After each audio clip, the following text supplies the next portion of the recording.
We are live streaming. Thank you very much. Good evening and welcome to members, officers, the press and public joining the Strategic Development Committee. This meeting is also being live streamed on YouTube, so welcome to anybody viewing online, either live or afterwards. Some of our officers and others are joining this evening's meeting via Zoom. Can everyone present hear me? Thank you. Can those online hear me? See some nods, that's good news. My name is Councillor Rachel Tripp. I'm the chair of the Strategic Development Committee. I'll be chairing this evening's meeting. Members in the room, as ever, when you're speaking, can you please speak loudly and clearly so that the microphone can pick up what you say? Those joining us via Zoom, please mute your microphone if you're not speaking. I'm now going to ask members of the committee first to introduce themselves. Councillor James Beckworth, Sefton Mouse Ward.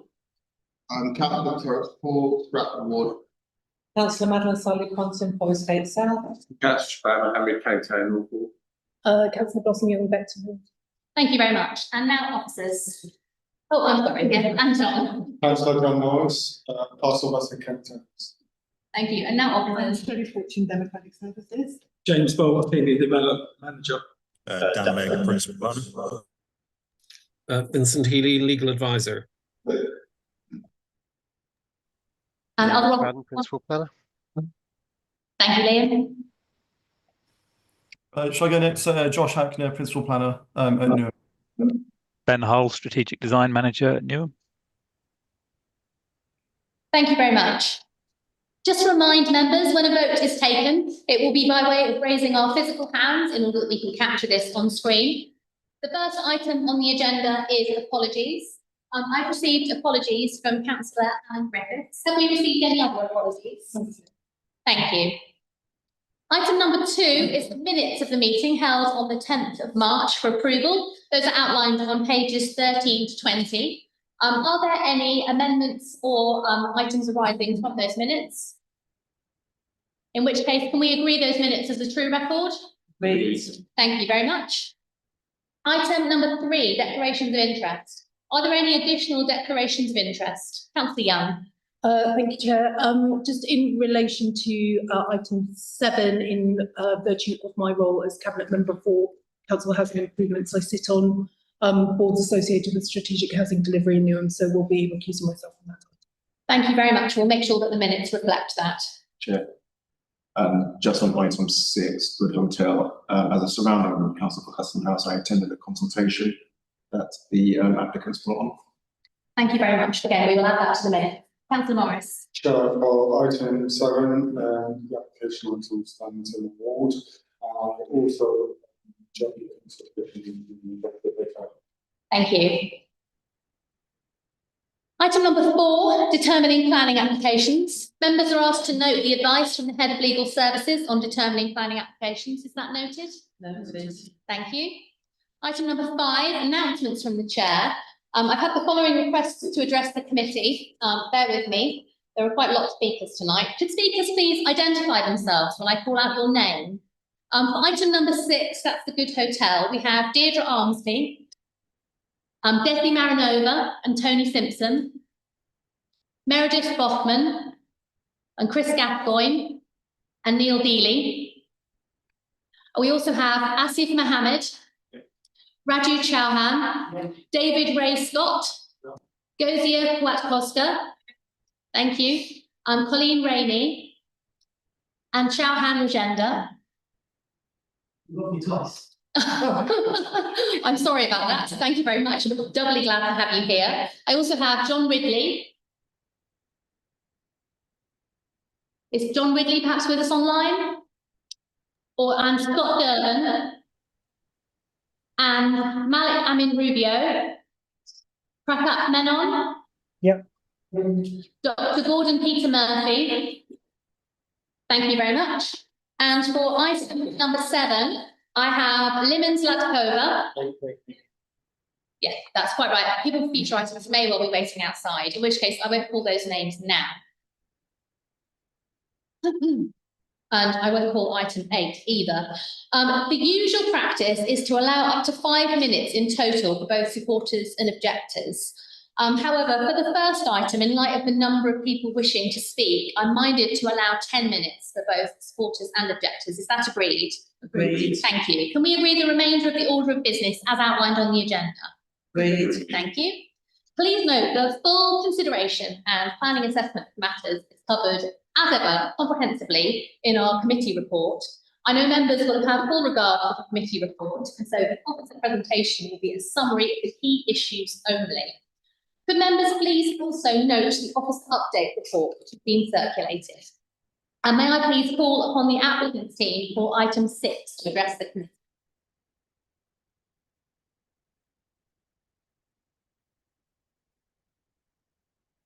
Five of us, is it okay if I bring a chair up? That's absolutely fine, yeah. Joe, can I ask if you have the presentation? You want us to share it or from the team? If you're okay to share it, if that's possible.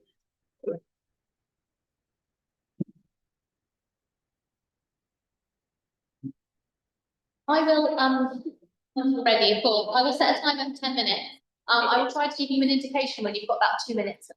What we were intending to do, if it's okay, Chair, because we've got the applicant team and we've got some supporters who have registered, we were going to aim to have about 5 minutes for the applicant team to allow the supporters to speak as well. Yeah, of course. If that's okay. So if you could let us know when we're about 5 minutes, that'd be Okay. perfect. Thank you. Is it possible to ask you to speak up as well? Of course, yes, there's no microphones here. Okay. We just wait, Shirley, if you're able to share. Getting it. No worries, thank you very much.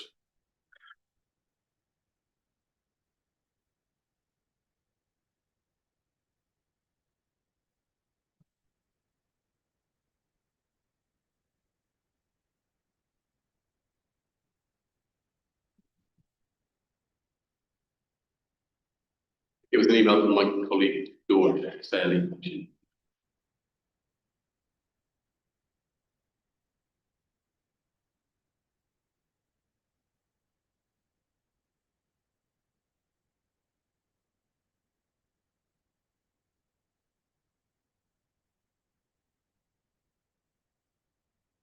Shirley, we say the kind of next slide when we're ready for the next slide, if that's okay.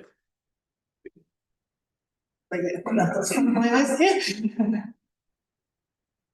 so much. We move the screen over, Shirley, so that you can see.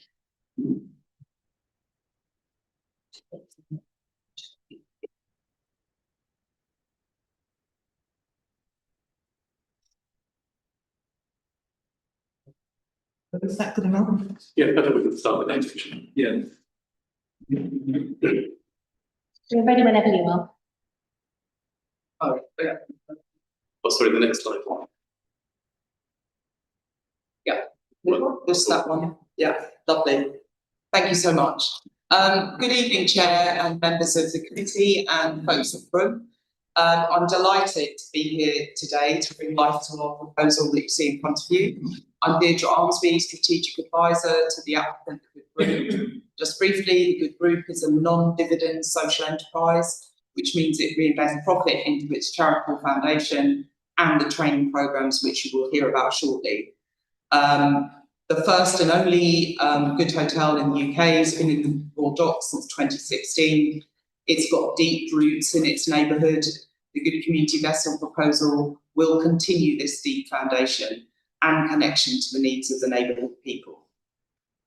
This evening I'm joined by wonderful colleagues from the existing Good Hotel, and we will shortly give you a very quick summary on how this proposal will deliver social value to Newham. We also will be having a presentation from Networks with Grossmax, the architects, and landscape architects, and Chris will sum up at the end. So, Tony and Desi will shortly outline their everyday experience delivering social value at the existing Good Hotel.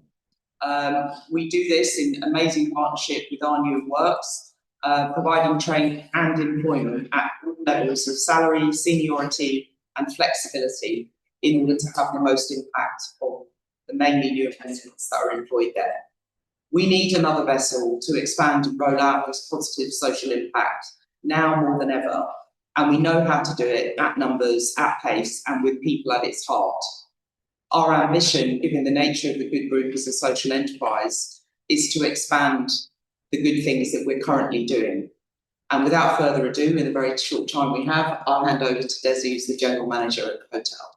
Hi, good evening. My name is Desi, and I'm the manager at Good Hotel for the past 7 years. At Good Hotels, we are deeply committed to our team and our local community. Over the past year alone, we've hosted more than 320 community events, from young maths teaching lessons to drama classes to mums and babies Zumba Pilates, name just a few. By approving this new obligation, we can double our impact and create more indoor and outdoor spaces for local businesses and charities, and supporting even wider range of community activities.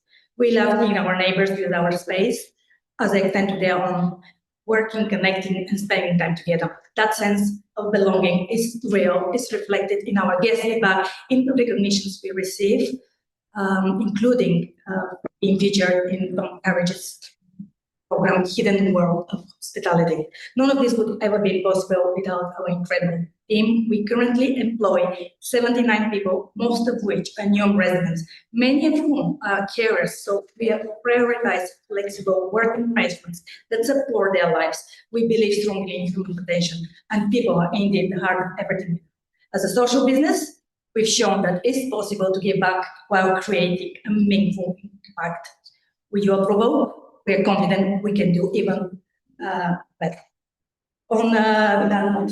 Yeah, so I'm Tony, I'm the Training and Development Manager at Good Hotel, and my responsibility is to oversee our Good Training program.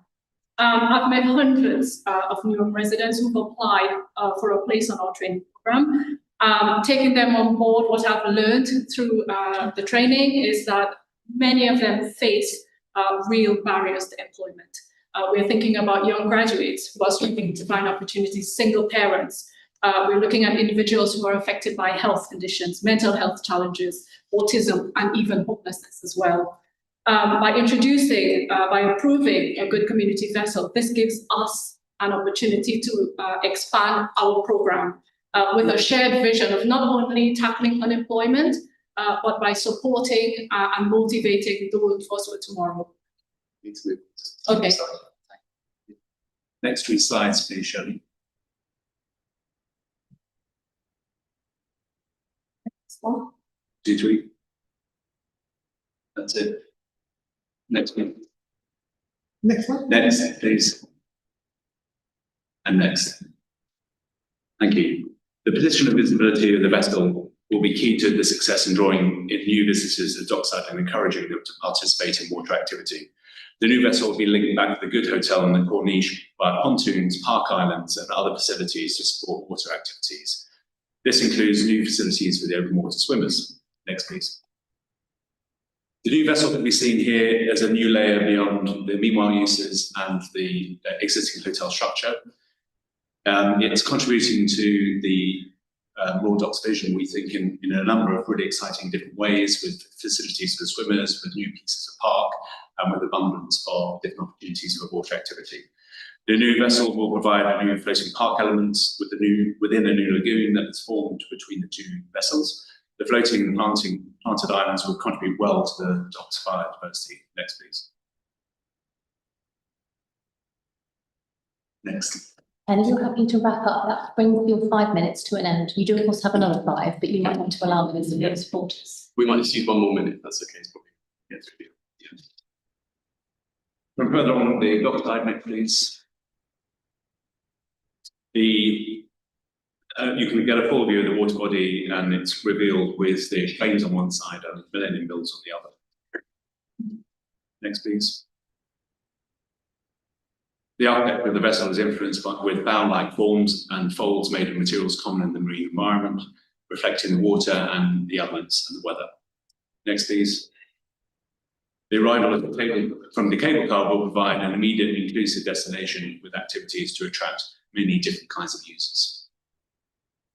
Just to wrap up, we'd like to thank your officers. Design review panel has been a really collaborative process. Thanks to all the residents and businesses that have engaged in this as well. Some of them you're going to hear from now. The committee report talks about the many planning benefits, visitor accommodation to enhance the Royal Docks business, Royal Docks opportunity area, new full-time hospitality jobs, ending the training program, cafe and kiosks and sports, all about increasing the enjoyment of the dock. So we hope you agree with the recommendation. relation to ground planning. But that will be some time for the supporters. Thank you. So to clarify, that's used roughly 6 minutes of the 10 minutes allowed for supporters. So there now remains 4 minutes, which will be used as you wish by those who've come along to speak in further support of the application.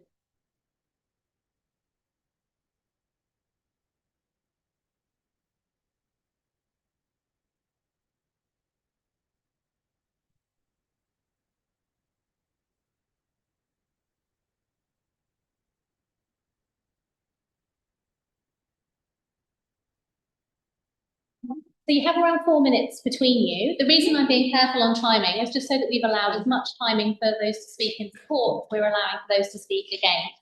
So I apologise if it looks like I'm being unnecessarily officious. I'm happy for you to split that time between you as you like.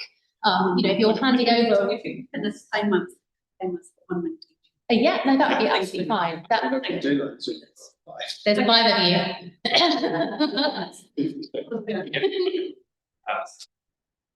Yeah, whenever you're ready.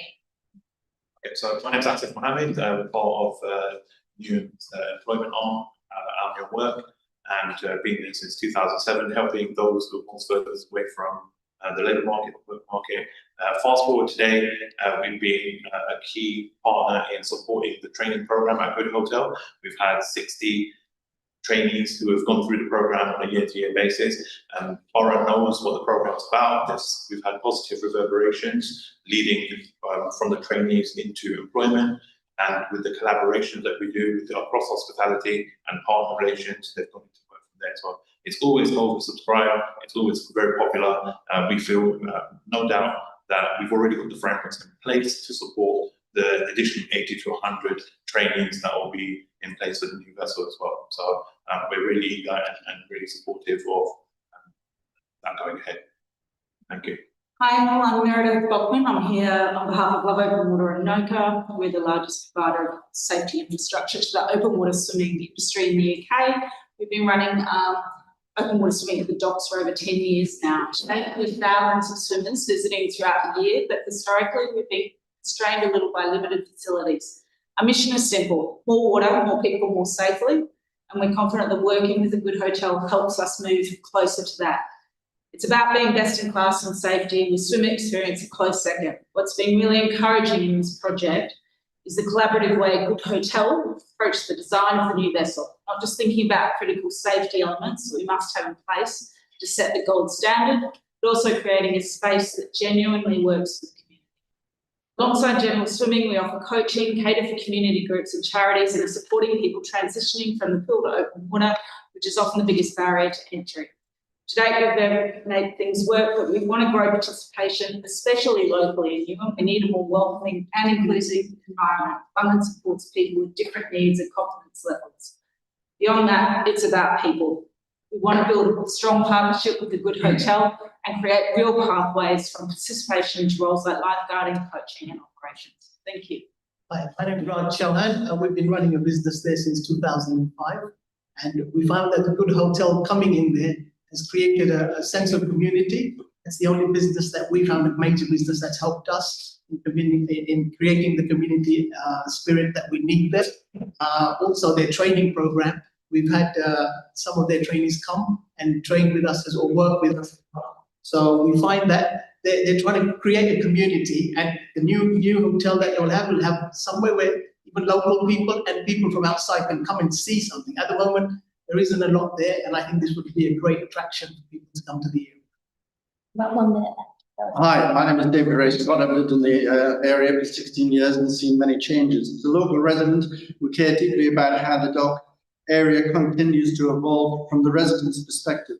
This isn't just about expanding a hotel, it's about doing it in a way that genuinely connects the community. So the opportunity here is to support local employment, contribute to the area's ongoing regeneration, and ensure the space remains open and welcoming, not just for visitors, but for residents as well. I've known the hotel and the team from the beginning, and they've become friends. No other hotel in the area engages with the local community like the Good Hotel. The pioneering Good Training program, many social events and residents discounts. Building more and more apartments in the area requires more infrastructure and resources. This can only be good for the community. Getting the balance between the growth and the community, I feel, is key, which they have already achieved so far. Okay, and I'm Gosia Kwiatkowska. I'm the Director of Race Inclusive Research Institute at the University of East London, and I'm also a resident since the inception of the development. And I strongly believe in people and equality and inclusion. There are lots of different businesses around the area that they contribute and build great stuff. They're not accessible people to real people that live in Newham. A lot of people in our job, they think about the rich and bankers and all those people. Behind the track, there are all these other residents, the true residents of this community. And we want these people to feel that they belong to our dog. And the Good Hotel is the only business that really does that. They make it accessible. They enable people with disability to come and feel they are part of it. So for myself, is that we all feel part of it, that we belong, and it's the only business that does that. And I think it's really important that we have this. And that brings our time to a close. Thank you very much for coming. We may have questions for you or for the applicants in a minute, but I'm going to ask that we hear from the objectors and from officers first, then we'll deal with all of it together. So we now move on to hearing from those objecting to the application. I have 3 people registered to speak. John Ridley, Scott Durbin and Malik Amin Rubio. I'd understood that perhaps one of the 3 of you had agreed not to speak and there will just be 2 speaking, is that correct? Yeah, it was John Ridley. Okay. Hasn't maybe on. Is John Ridley online? Okay, in which case, you have 10 minutes between you. Would you prefer me to just start the time? Would you like me to indicate when you get to 5? I don't know whether you've prepared together or separately. I think we'll be well under 5 for both of us. Actually. Okay, no problem. Well, I'll start the time and I'll indicate when you get to 5 minutes just to help you. Whenever you're ready. Fantastic. Thank you, Chair. I am Scott Durbin. I'm the Managing Director of Oxford Ways. I've been in post for about 8 years now. Prior to that, I was the Engineering and Operations Manager in Docks. We, as the Royal Docks Waterways, are the custodians of the water and will be for another 189 years. We take this role of this very special place seriously. It goes beyond simple upkeep, management, or maintenance, or refurbishment. It is simply about preserving the intrinsic value of the water, which ultimately means doing no harm. We believe this proposal will do lasting harm to us. We submitted detailed objections to the planning application back in November 2025, as well as the revised application. I will now outline specific concerns in turn. Firstly, there has been insufficient stakeholder engagement with waterways, other key parties feeling excluded from the design process. There have only been 2 meetings held with Royal Docks Waterways after the scheme revisions, and we were only informed on the day of the revised submission. Overall, the applicant's engagement is considered tokenistic and not aligned with emerging policy. The proposals conflict with the strategic vision for the Royal Victoria Docks West area, which aims for high quality water activation and public realm. Our vision supports floating parks, wellness and residential projects, with water activation as a key objective. As well as size, the vessel's location is too central and obstructs views of the water. The scheme's water activation measures are considered insufficient, not truly water-related distillery. The revised application shows some architectural improvements, but retains significant issues related to size and placement. The vessel remains a 5-storey structure occupying a large water area dominating the water scheme. Its massing is almost identical to previous proposals, with minimal reduction in height or footprint, and has only been marginally adjusted. It's still too close to City Hall and would oversee the proposed wellness platform. So the visual impact remains significant, with adverse effects on views and setting of the heritage assets. This is overdevelopment with scale and bulk being inappropriate for the location. The scheme's visual and environmental impacts are substantial, affecting views and public access. The visual impact assessment shows significant adverse effects on openness, especially from City Hall. The vessel appears as a large incongruous structure. The siting and scale cause harm to the setting of the heritage assets and the character of the area. The proposed development obstructs key views and diminishes the quality of the public realm. In summary, the applicant's engagement remains inadequate and tokenistic. The scheme's scale, siting and visual impact are unacceptable. The proposals conflict with the Royal Victoria Dock West vision and policies supporting water activation. The public benefits do not outweigh the harm, and the development is considered an inappropriate overdevelopment. Royal Dock Waterways concludes that the revised proposals remain incompatible with public interest and the intrinsic value of the site. We recommend that the application should be refused or significantly revised to address these fundamental issues. Thank you, Chair. Thank you. And you have over 5 minutes left. Thank you very much. My name is Malik. I am a director at the Right to Manage company for Capital East Phase 1, the building nearest and adjacent to the site's proposal. We're here firstly as local residents, but also representing our 330 leaseholders, over 500 residents. And just today, we've actually also received the support of our neighbours on Capital East Phase 2, taking us to a total of over 700 apartments surrounding the proposed site. We believe we actually reflect the sentiment of the majority of residents in Royal Victoria and even wider. We have significant objections to this application set out in detail in our written submission shared with you all yesterday. I would love to address some of those here today. The officer's report tells me that general feedback of the consultation was positive. This statement could not be further from the truth. To quote directly from an email from Hugh Evans, chair of our resident association, now the Right to Manage company, to Georgia Richardson of the Good Hotel seeking resident feedback to the consultation that was held.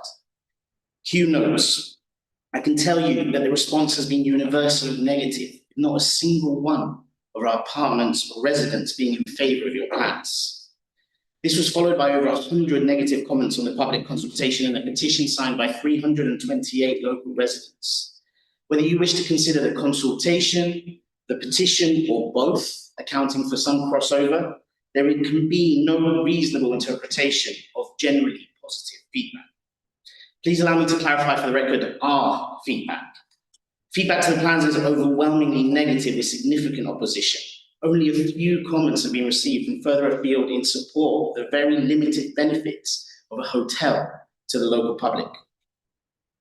To have our sentiment summarised so erroneously adds to the feeling of disenfranchisement that this proposed application drives. Not only do we lose the right to open space and dockside amenities, we have to have our views so egregiously misconstrued. Our privileges are further eroded by some of the flaws of the consultation. Key information was uploaded just days before the consultation closed, with more added even after the deadline passed. You are being asked to approve a proposal that the public has not had a chance to fully scrutinise. To add to this, the report suggests amendments have been made to ease resident concerns. We don't recognise any of those changes and can confirm we've had no engagement whatsoever following that initial consultation and the feedback that we shared. There are also inconsistencies in the presentation of height. Covering letter refers to 15 metres, later corrected to 16 metres, whilst drawings show a height of 17.79 metres. That additional height is described as indicative signage, as though it's separate from the building envelope. In practice, it contributes directly to massing, enclosure, and the overbearing effect imposed on neighbouring residents.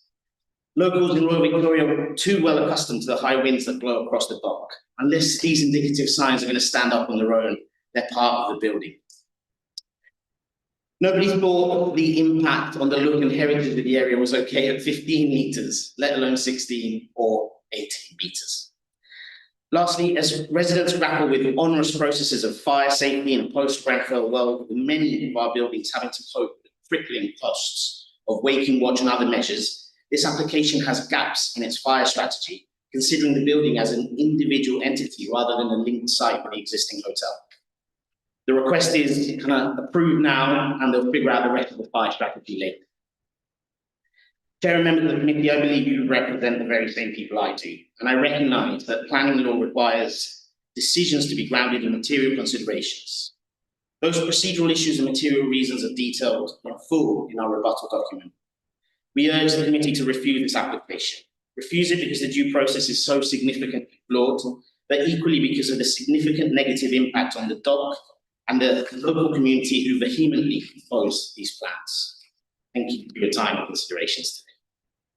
Thank you very much, both of you, for coming in today.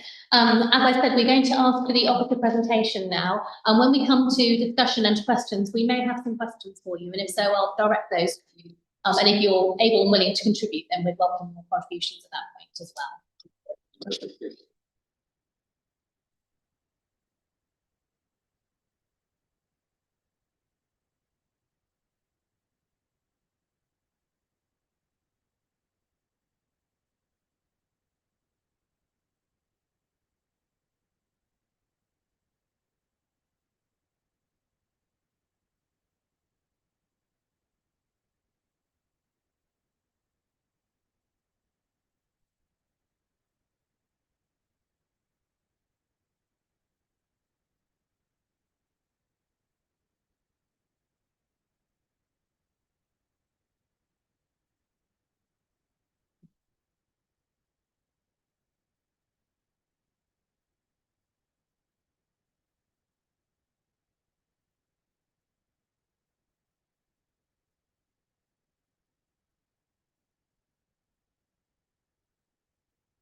So agenda item 6 relates to the Good Hotel situated within the Royal Docks off Western Gateway. Slide 2 shows the site location and a recent aerial photograph. The site is bound by Western Gateway to the north and situated southwards of the existing Good Hotel. To the east lies residential apartments with mixed uses at ground floor, whilst to the west lies the Cloud Cable Car. The application site is predominantly located within the Royal Victoria Docks and also includes the area of quayside directly in front of the existing Good Hotel. The application in question seeks planning permission for the mooring of a floating vessel to be used as a 233-room hotel with ancillary food and beverage, community spaces, public realm enhancements, and associated works. The application has been advertised as affecting the setting of a Grade 2 listed structure, affecting a public right of way, namely Western Gateway, and as being a departure from the development. Slide 4 shows imagery of the existing setting with an aerial view from above Western Gateway and a street level view from outside City Hall to the west. Further photos here showing the site frontage and from further along Western Gateway. The key planning issues which will be covered within this presentation are principle of development, heritage, design, impact upon amenity, ecology and biodiversity, and transport.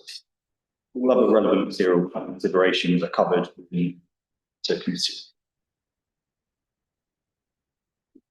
So in terms of principle of development, there's significant demand for visitor accommodation within the Royal Docks area, noting its proximity to the XL, London City Airport, and other event venues such as the O2 and Abbott Arena.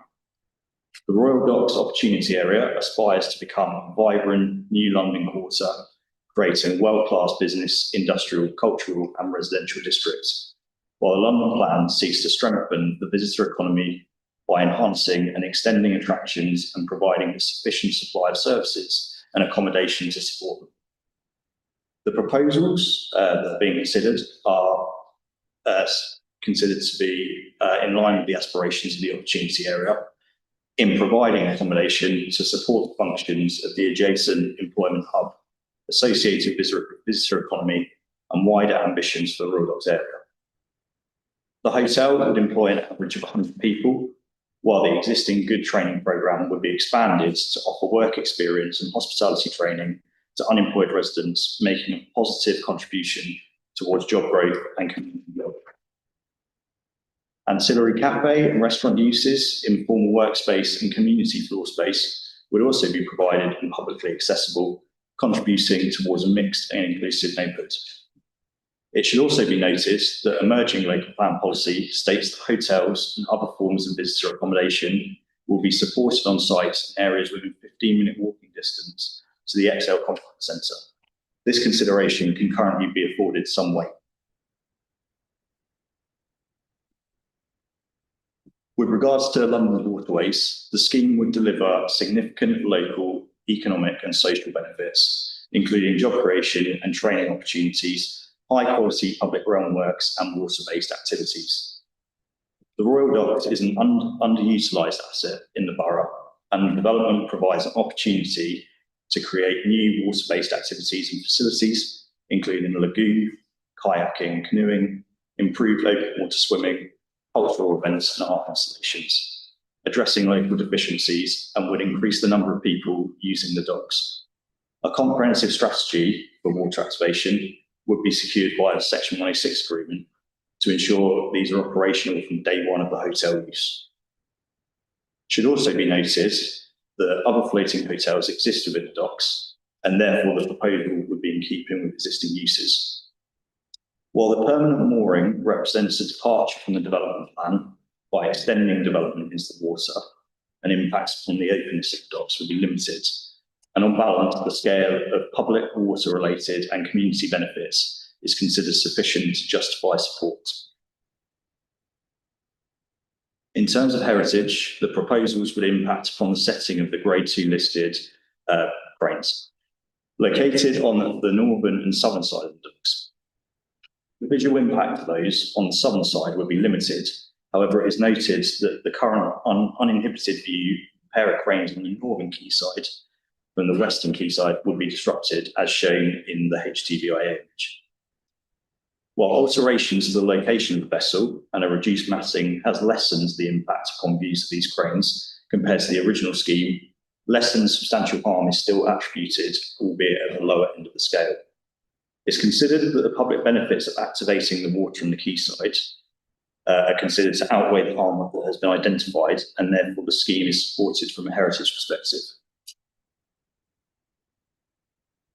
In terms of the design and the Royal Docks vision, the Royal Docks Waterways have recently released a vision document regarding the future redevelopment of the western part of the docks as a waterside destination with public spaces, floating gardens, water-based leisure activities such as a Lido and wellness saunas, as well as floating homes. While the vision document is acknowledged, it is not yet adopted and therefore carries very limited weight in decision-making. It's considered that the proposed development has been designed and positioned in such a way which would ensure that the future plans set out within this vision document are not prejudiced, as illustrated by the indicative layout plan on this slide. It shows the proposed vessel and the associated boardwalks in the context of the Royal Docks Waterways vision.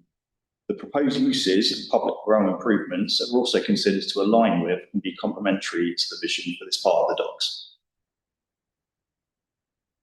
In terms of materiality and architecture, since the application was originally submitted, the vessel has been redesigned to reduce its perceived bulk, introducing additional articulation and variation, and adding greater architectural detail compared to the uniformly clad proposals initially presented to officers.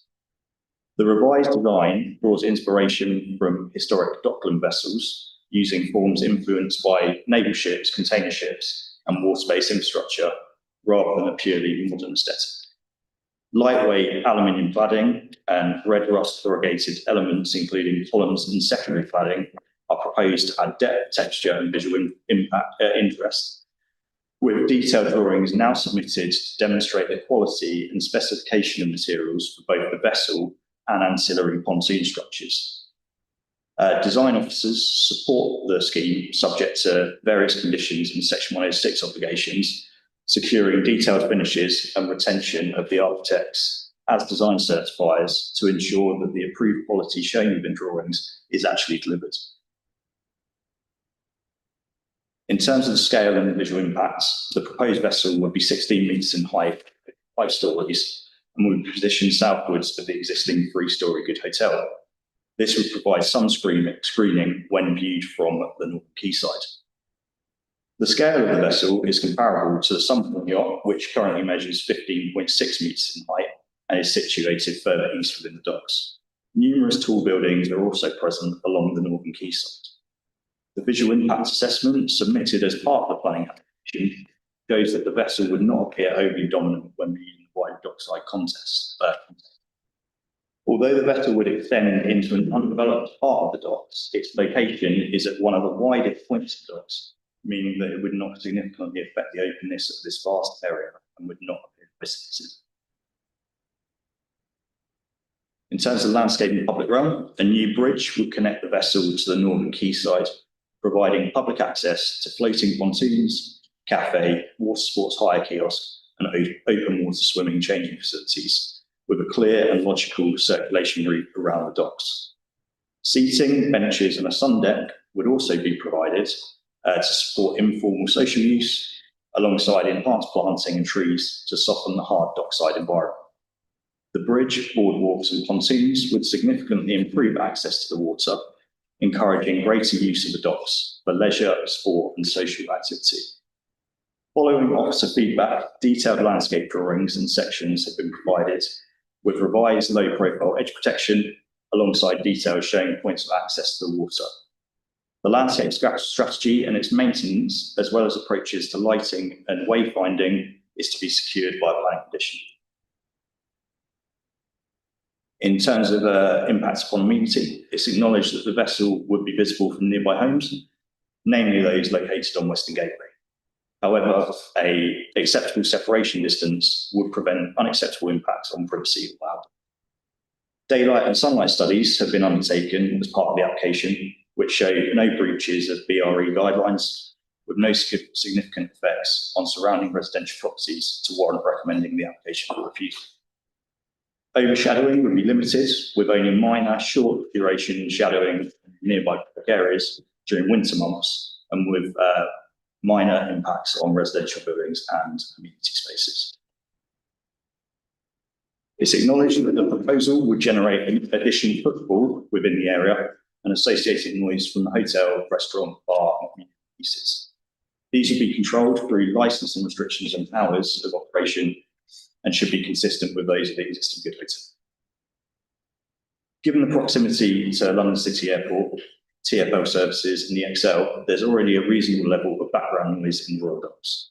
Noise generated by the development is expected to be on par to those noise levels and would be appropriate for its setting within a mixed-use opportunity area. Planning conditions would be imposed to mitigate noise from mechanical and operational plant, particularly kitchen equipment associated with the cafe and restaurant use. Water-based activities such as kayaking, open water swimming, and areas in public realm would be managed through a management plan secured within the Section 106 agreement. In terms of ecology and biodiversity, the site is situated within the Royal Docks site of importance for nature conservation. The ecology assessment submitted by the applicant identifies that the docks accommodates open water and grassland, which provides suitable habitat for fish and aquatic birds. It is acknowledged that the proposals would directly impact upon the dock's ability to support habitat.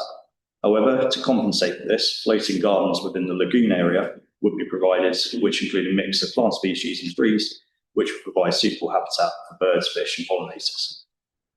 A living roof would also be provided on the vessel, and planters would be installed on boardwalks and along the quayside. This will result in an urban greening factor of 0.52, which would exceed 0.4 policy requirement.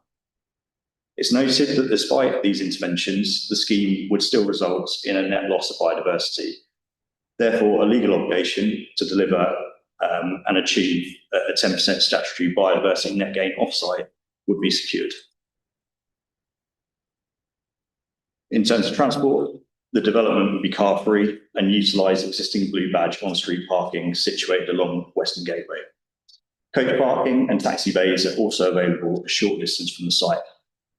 19 cycle parking spaces would be provided, consisting of 5 short stay stands to be installed on Western Gateway, with a further 14 spaces to be delivered within the basement of the vessel, including spaces for large bikes. This would constitute a modest over-provision of cycle parking against the London Plan requirement. To supplement this, a TfL cycle docking station would be secured by Section 106 to support the use of applied cycles in line with travel plan objectives to encourage the use of active travel options.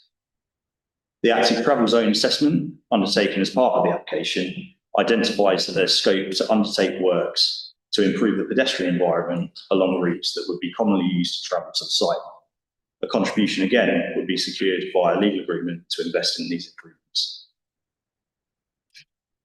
In terms of public consultation, the application has been subject to 2 rounds of public consultation, consisting of neighbour letters, site notices and adverts within the local press. As part of the initial proposal, 173 responses were received, consisting of 71 comments of support, 100 objections and a petition of objection. There are also 2 neutral comments. In terms of the second round of consultation, 22 responses have been received, consisting of 3 support comments and 19 objections. A summary of these representations are found in the committee report and responses have been provided appropriately. To summarise, officers request that the committee resolve to agree the reasons for approval set out within the report and the update report, and refer the application to the GLA as a stage 2. That concludes the presentation. Thank you. Members, I expect some of your questions will probably be addressed to the applicant, so I suggest we probably want to bring the applicants up to sit here, if that's okay with you. Can I ask you to raise your hands to indicate if you have questions you'd like to ask? Councillor Sally Ponton, see you first, and then James. Thank you. Councillor Sally Ponton, Forest Gate South. It's questions for the officers, please. Well, not so much from some of the documentation, but very much so from the presentations. There has been a feeling among some of the people represented in the objections that there hasn't been enough consultation. What level of consultation would you expect for a development like this? So a initial consultation was undertaken with a letter sent out, site notices and press notices, given the major nature of the development and the constraints that the site has. So setting this building, impacting upon the right of way.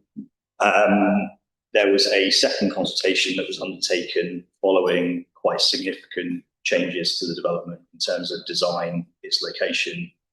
And again, the same process was undertaken. And that's where we are.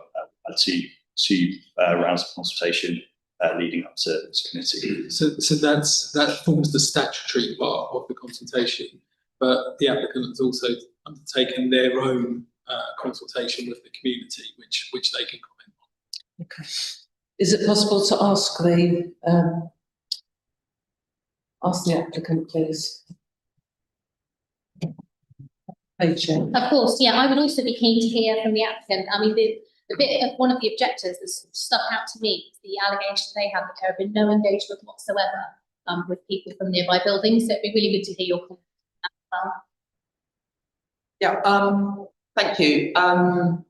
We began some consultation from my first involvement in the project last April, and we had a consultation session in June of last year.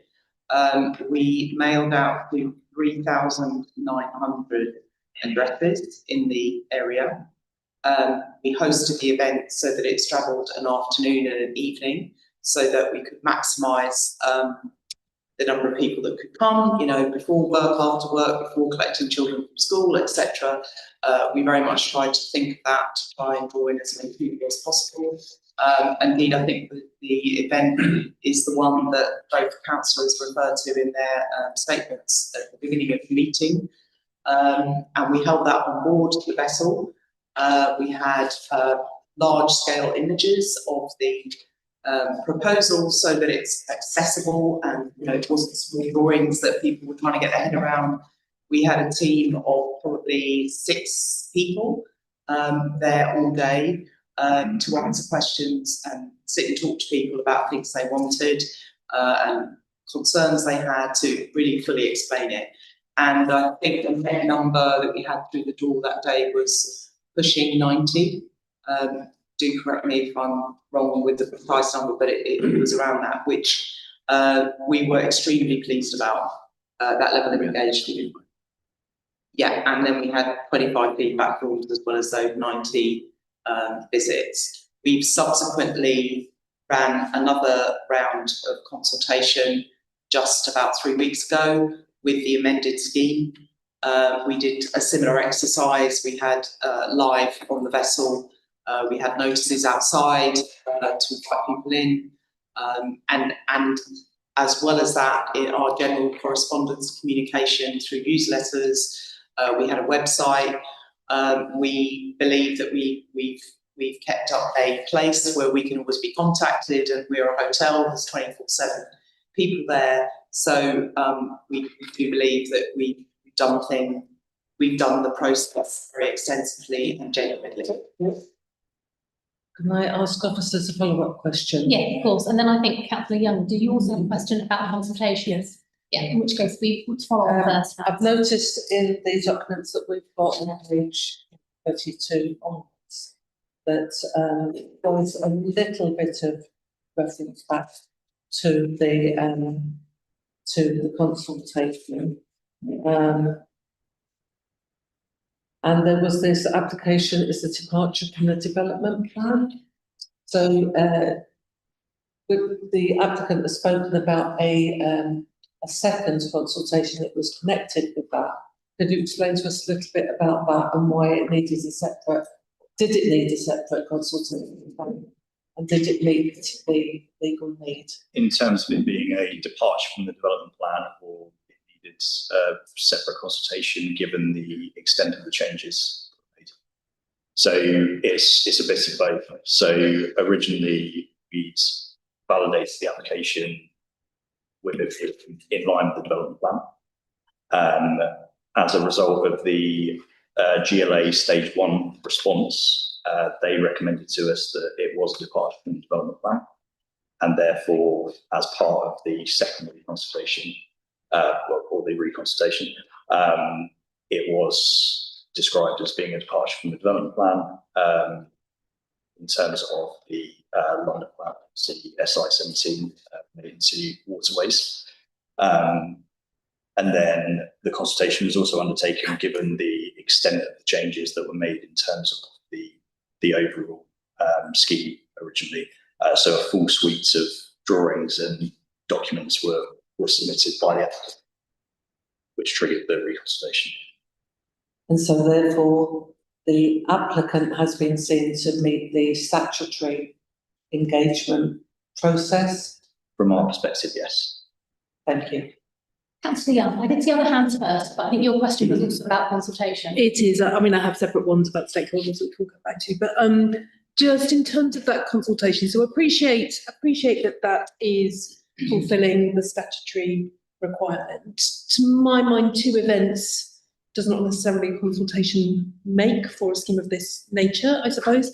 But I suppose I'm particularly interested in, given the level of objection to the first application, and particularly for those residents, some of whom we've heard from tonight in objection to the scheme, particularly at Capital East, what steps have been taken to reach out to those residents who objected in the first set of consultations to work with them, to reassure them, to amend proposals? And are we seeing that in what we're considering the same? I mean, there are a wide range of comments that have been made, and the amendments that have been made to the scheme focus on as many of those elements as we can play into the scheme to make it it better because there are comments that are sort of, I suppose, against the principle of it, which obviously, you know, an amendment doesn't answer. Sure. So there's a variety of responses in there to things like the physical appearance of the vessel and some of the comments originally around, I guess, you know, visual appearance, how the bulk of it gets portrayed because of the architecture.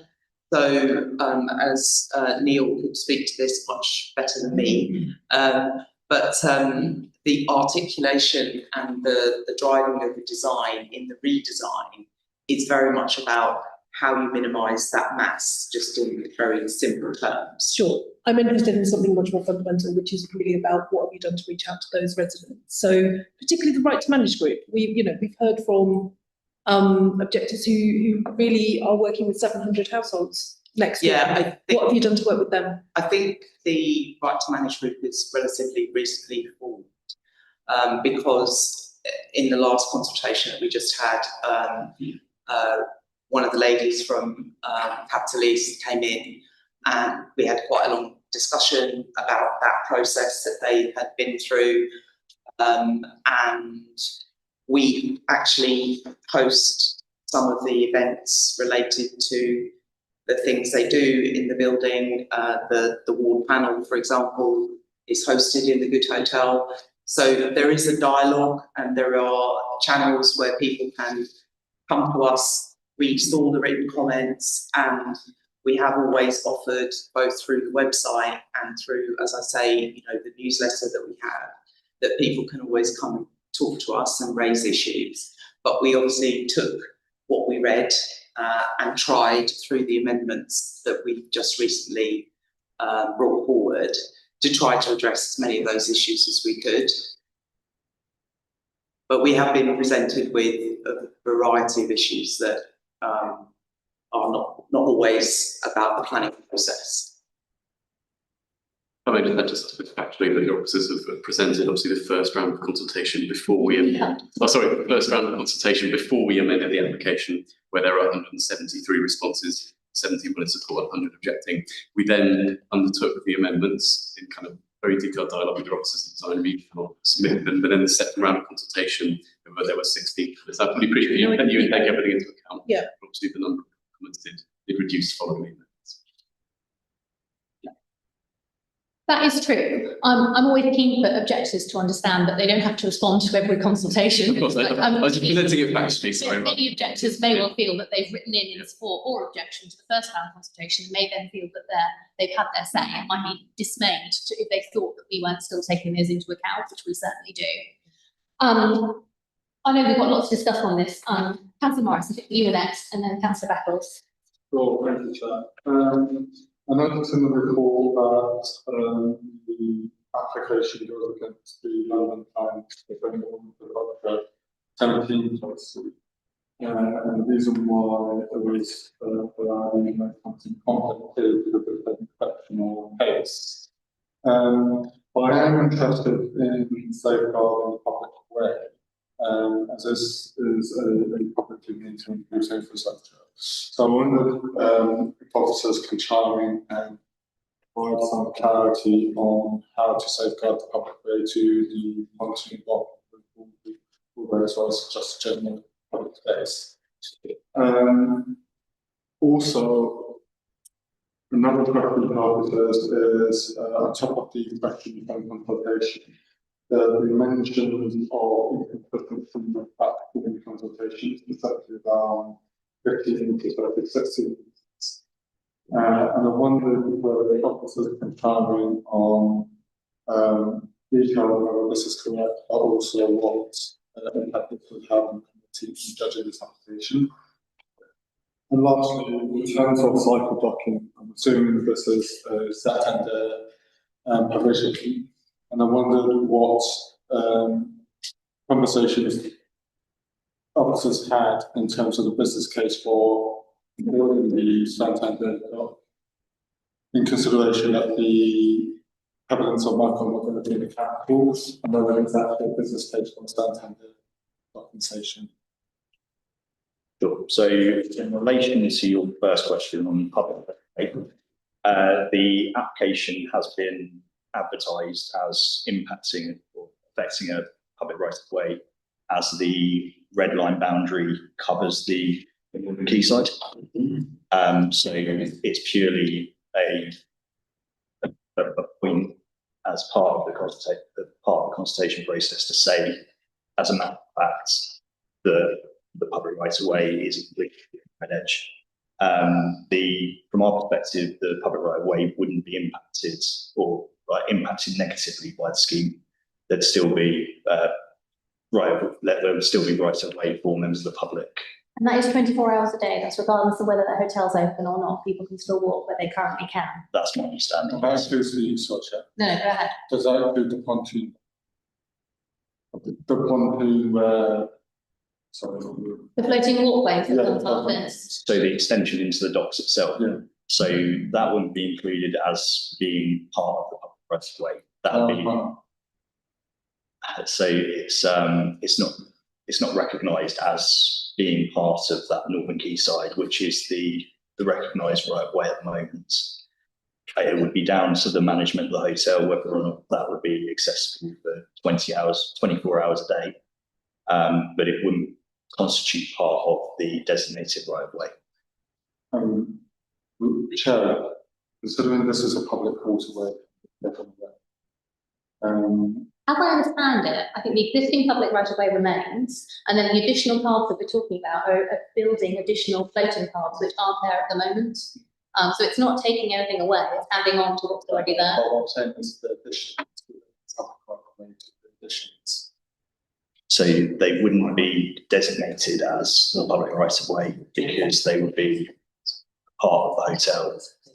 It would be down to the management team at the hotel to agree whether or not that would be 24-hour access. This is helpful. This is picking up a question that I had actually, which was about public access along those floating pontoons, which I'm kind of imagining as kind of like floating walkways, if I'm right, between the new buildings. It's what you're proposing. Are you proposing those to be open generally? Would that just be for guests of the hotel, people using the facilities, or could somebody just walking along the water's edge take a diversion around that route if they wanted to? 100%. They're accessible. Obviously, there may be requirements placed upon us around access through future leasing arrangements or things like that. From the hotel's perspective, we are that whole network of walkways that you see would be open. I guess, for example, the pontoon for open water swimmers, we obviously are designing that in complete lockstep with them and their requirements. So I think for some of the users around some of the edges, they may wish to secure their particular facility if they're storing equipment, those sorts of very practical things.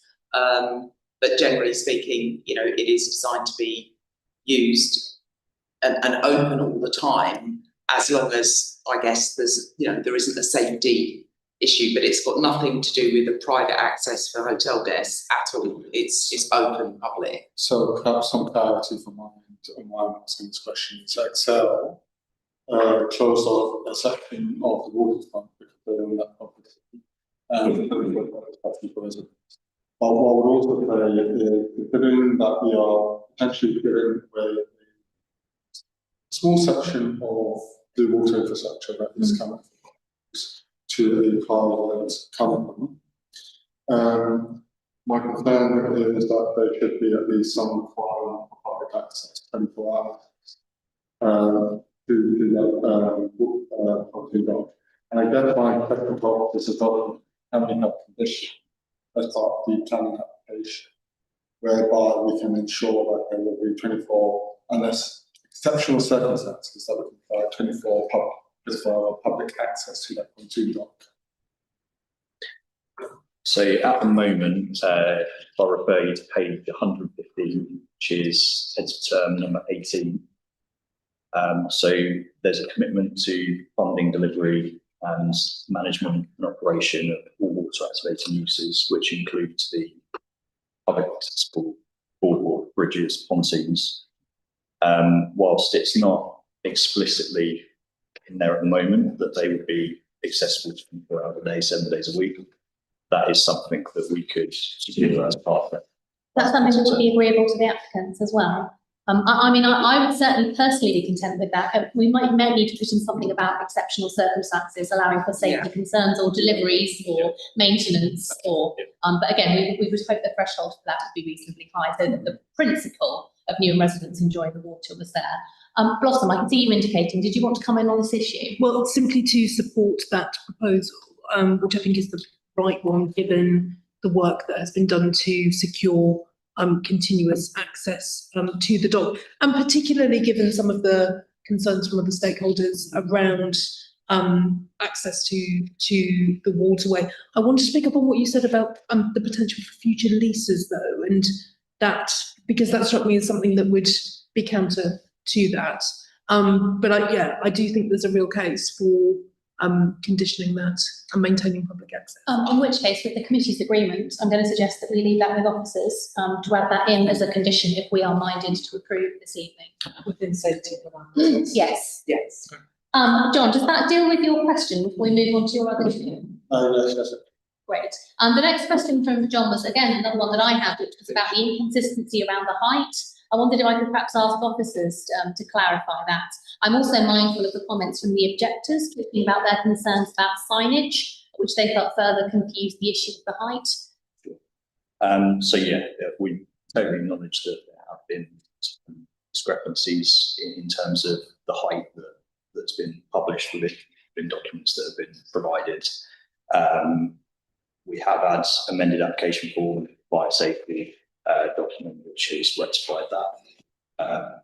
There's consistency now, 16 metres, which is showing. Sorry. Because we can't hear, so it's sorry. probably the Speak to the room. Yeah, sure. We determined within we've assessed within the committee report that the height of the vessel is 16 metres, and that is without any signage. So I think there's been some confusion around the drawings showing the signage. They've now been revised to show it as being indicative, given that a standalone advertisement consent application would be required for any future signage. So that means if there were to be findings, then that would come in separately. So this decision is made on the basis of the 16 metres. Correct. And 16 metres is what's been used for overlooking, overshadowing, heritage impact, impact on the dock. So it's on the specific issue of height. to do with the signage. I was just wondering whether, because we're concerned about heights, and this 16 metres falls, into a good level with the Southernbourne yacht, and from the illustrations we're seeing more below the surrounding buildings. Is there any way in which we can ask the applicants to actually put their signage on the building rather than on top of the building? We would have to assess that at the relevant time. The application before us is just a 16-metre boat, but if and when any application is made for signage, it would be determined on its own merits. It would have its own consultation, and we would take into account consultation responses both from design, from a visual perspective, also transportation from a highway safety perspective too. And also hopefully the applicants would read the room. Yeah, we're happy to do that. Fully noted. John, sorry, did you want to come back? What I was going to say is we'd be happy to take like an informed view on the decision notice that raises the expectation, a clear expectation that if and when an application for advertising consent does come in, that the adverts would be below 16. Could you say that louder? Because I don't think the room. We'd be happy to, obviously entirely up to officers, of course, and yourself, but we'd be happy to accept the principle of an informative on the decision notice that kind of made it clear that there was an expectation that signage would be below the apex height. Does that be sensible to officers? Yes. Yeah, we can do that. John's final question was around docking bikes and whether there was a business case for that here. Sure. So this is a obligation that has been requested directly by TfL. So our view would be that given that they consider a contribution to be necessary, that there is a business case for it. And as part of the legal obligation, which is number 13 in the so that's on page 115, that the location would be agreed by TfL and the council to ensure that it's located in an area that is going to be most utilised in. Yes, so my role as a Deputy Governor for Assembly Council, I'm aware that we are about to deliver micromobility. Become John. So my role as a Deputy Governor, I'm aware that we're about to deliver micromobility contracts. And I'm just thinking about the future demand for micromobility cycles and scooters that will go to the area. And I wonder whether this is an opportunity to secure some parking bays for those micromobility operators in the planning application as well. So, Chair, without the jargon, what do you mean by micro? Yes. Bicycle provider. So you're talking about a range of different types of providers of transport rather than just the Santander bikes. Thank you, yeah, brilliant, that's a great point. I think as the request has come directly from TfL, they'd be quite keen to obviously offer the Santander bike. Like I say, it's to be in a location agreed with them, which will best meet the demand for it. There certainly will be demand for additional cycle bays, given the additional footfall associated with the water activated uses. Sure. But it's not something that we can agree as part of the heads of terms, because that request has come from TfL. So TfL have requested the contribution towards cycle docking. So they would be looking to secure Santander docking stations. So I think it's probably a discussion to be had with the applicant if they would be able to support other companies and their bikes. It also does sound to me like this is a new area for us, and I wonder whether one way forward is to ask officers to take this request away and to liaise with our transport advisors and make sure for future applications that where we're looking at funding for micromobility, that we're looking at that in a way that restricts one particular type of provider, or we're looking at the kind of the new and wide strategy, which it sounds like is coming out. One more comment by me. What I would say is that you mentioned TfL.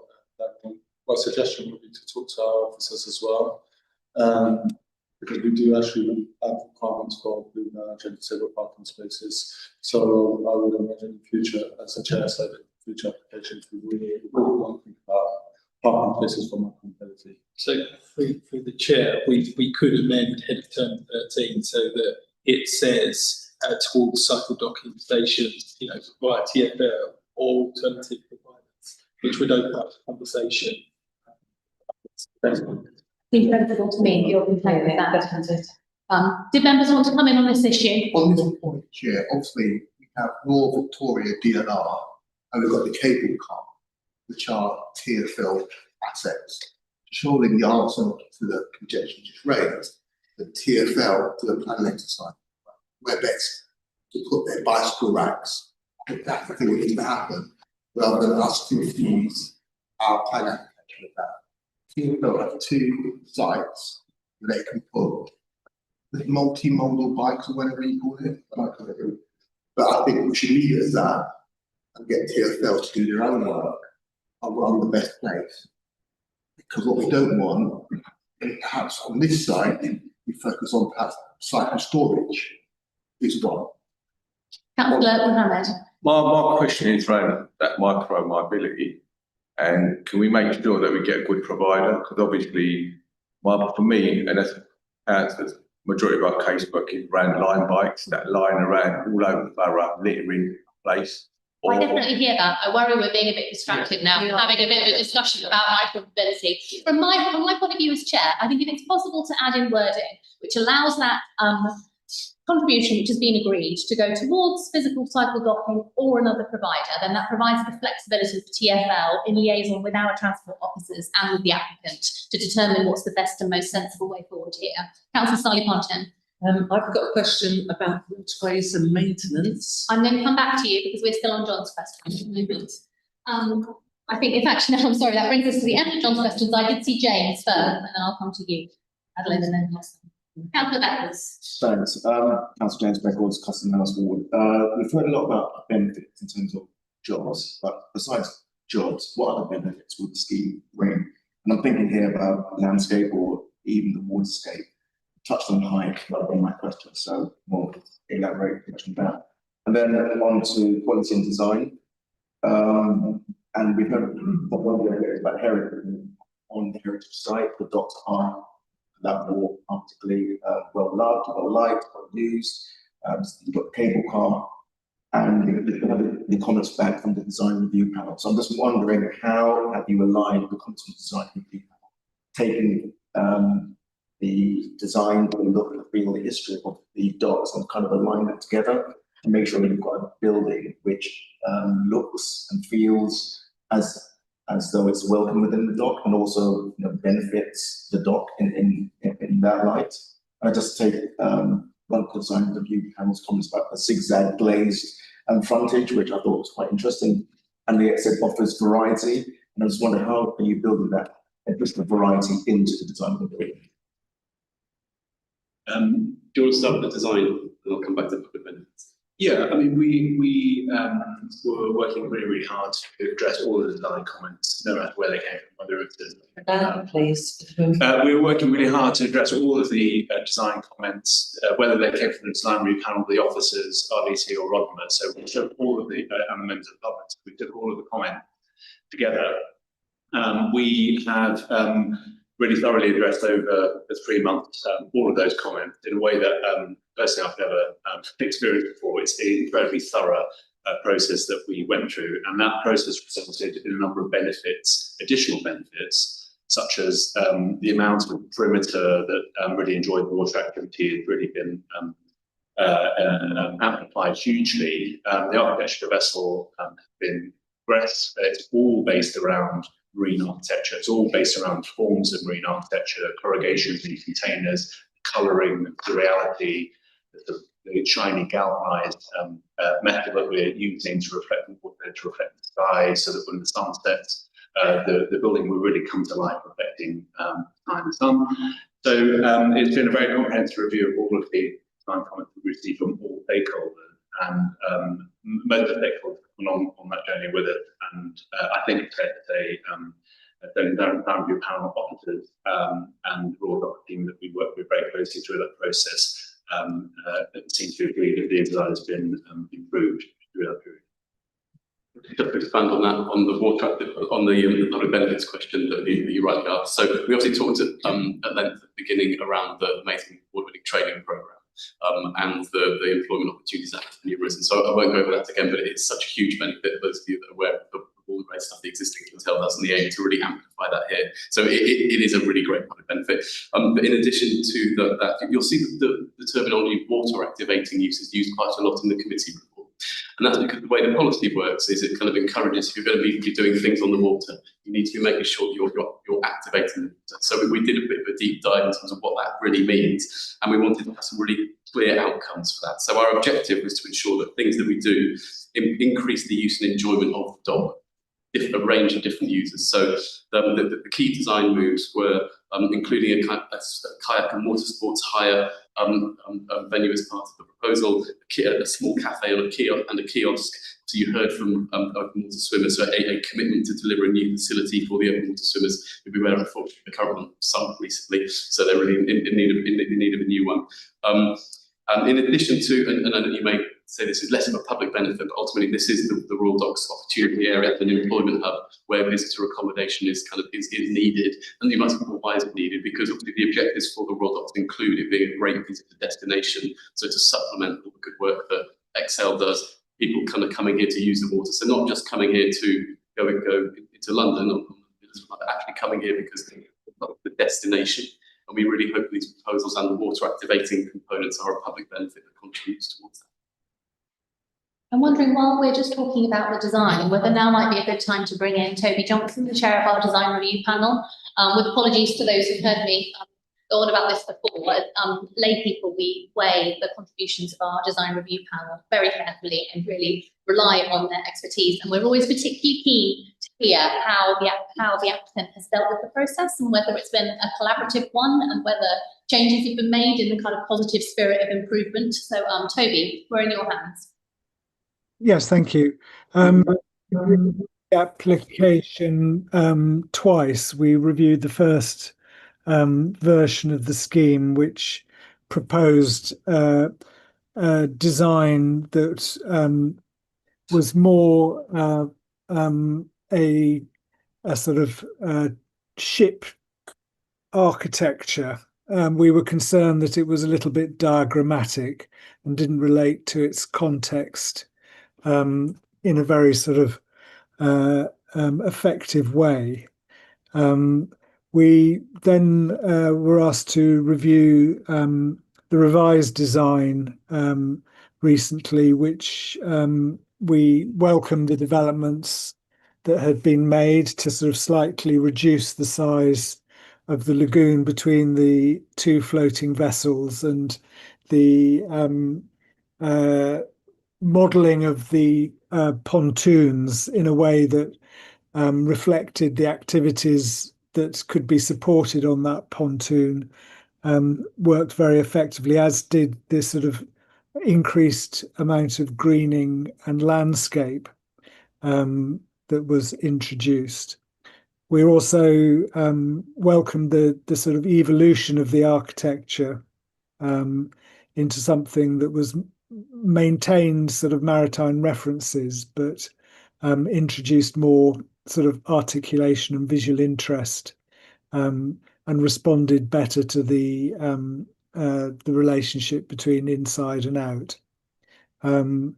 So generally, we sort of support the sort of development of the design, and our sort of residual questions, I believe, have been addressed, which was about how the pontoon edge was dealt with in a way that sort of both maintained safety but also provided access where required, and to sort of develop a language of materials and detail that sort of took forward the ideas that were presented around the maritime architecture. So I think in design terms, we think it's been a very positive process and has developed in a good way. That's really helpful to hear, thank you. Madeline, I see you on this particular issue of design, and then I will bring in Councillor Young. Sorry, James, Yeah. we want to come back to you first. And then we'll go to Madeline. Still on quality design, touch on material, especially around the glazed front, but also around weathering, sustainability and longevity of the material. It is water, dot, rain, and just in terms of people who are both arriving but also looking onto it, what sort of effect is it going to have in terms of reflection? Will it heal? How will the material look after, say, a year if planning permission is approved? Well, as with many plan applications, we've got to get down to the very fine detail. But one of the things I can say, which I think should be very reassuring, is this vessel, unlike buildings on land, this is a vessel. It's built by shipbuilders, and therefore the engineering considerations for ships are normally in far advance, and the robustness and weathering of ships far in advance of those buildings. So these vessels can be built to much higher standards than any building will be.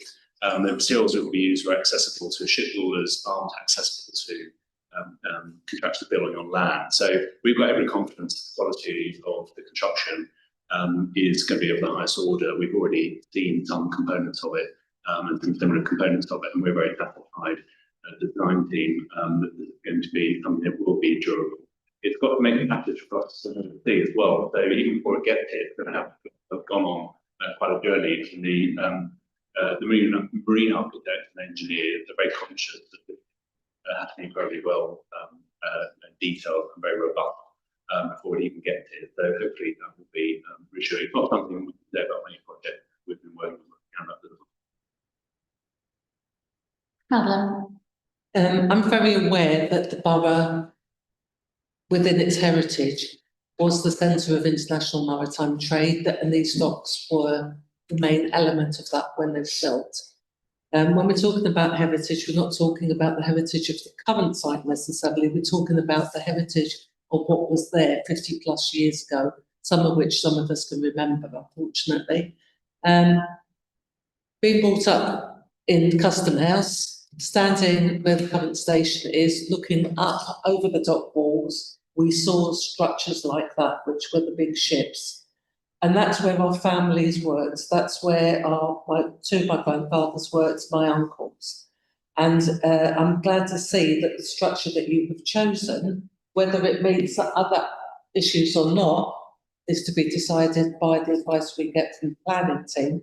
But from the point of view of those people that live perhaps the other side of the tracks, who may be the descendants of families that have lived there for many years and whose relatives did work in the docks, I think that, you can see from some of those people that have agreed with the development that they feel some of that.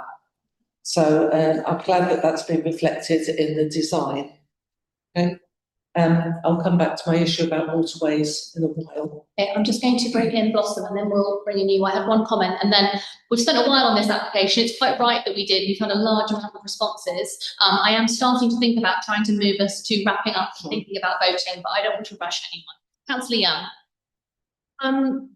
I do have quite a few questions. Go ahead. Okay, fine, lovely. And a couple of comments, if I may. It's really good to see the market assessment of demand articulated really clearly in terms of the hotel position. I noted points around the circular economy statement and the preparation of that, but just encourage engagement with Tipping East as the UK's first and Europe's largest circular economy construction hub, just in terms of thinking around approaches to that. That's been recently launched in partnership with the GLA. I had a question, I guess, for officers, just and reflecting on some of what we heard actually from objectors around the hierarchy in relation to the different plans, policies, vision, documents. So there's been reference to the Royal Docks and Beckton Riverside Opportunity Area, to the development plan, to the Royal Docks vision, and just in terms of our consideration of that, a reflection of those.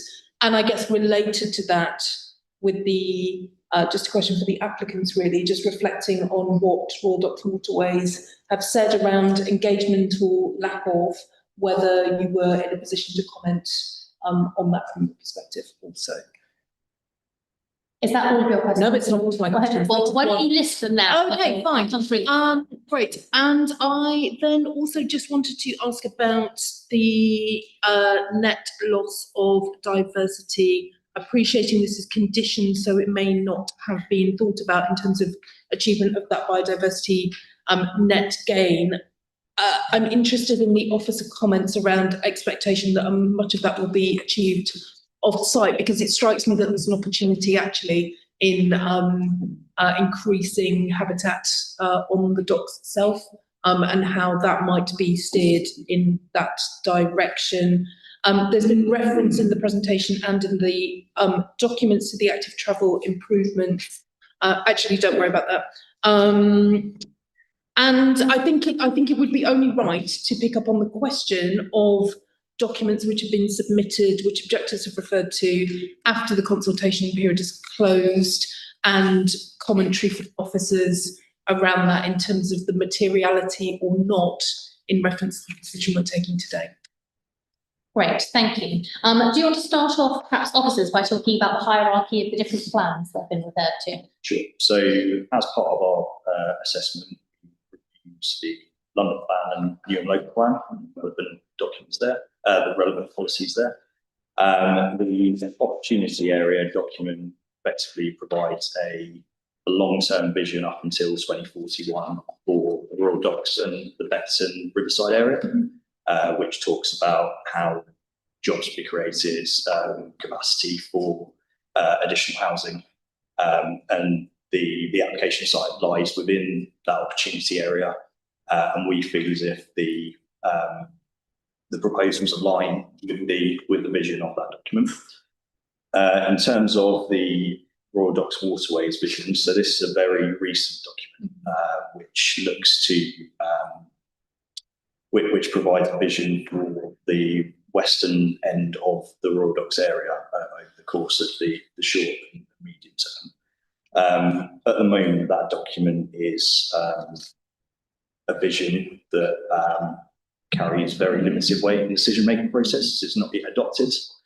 And we'd invite the Royal Docks team to approach the local authority for discussions around the deliverables of that scheme.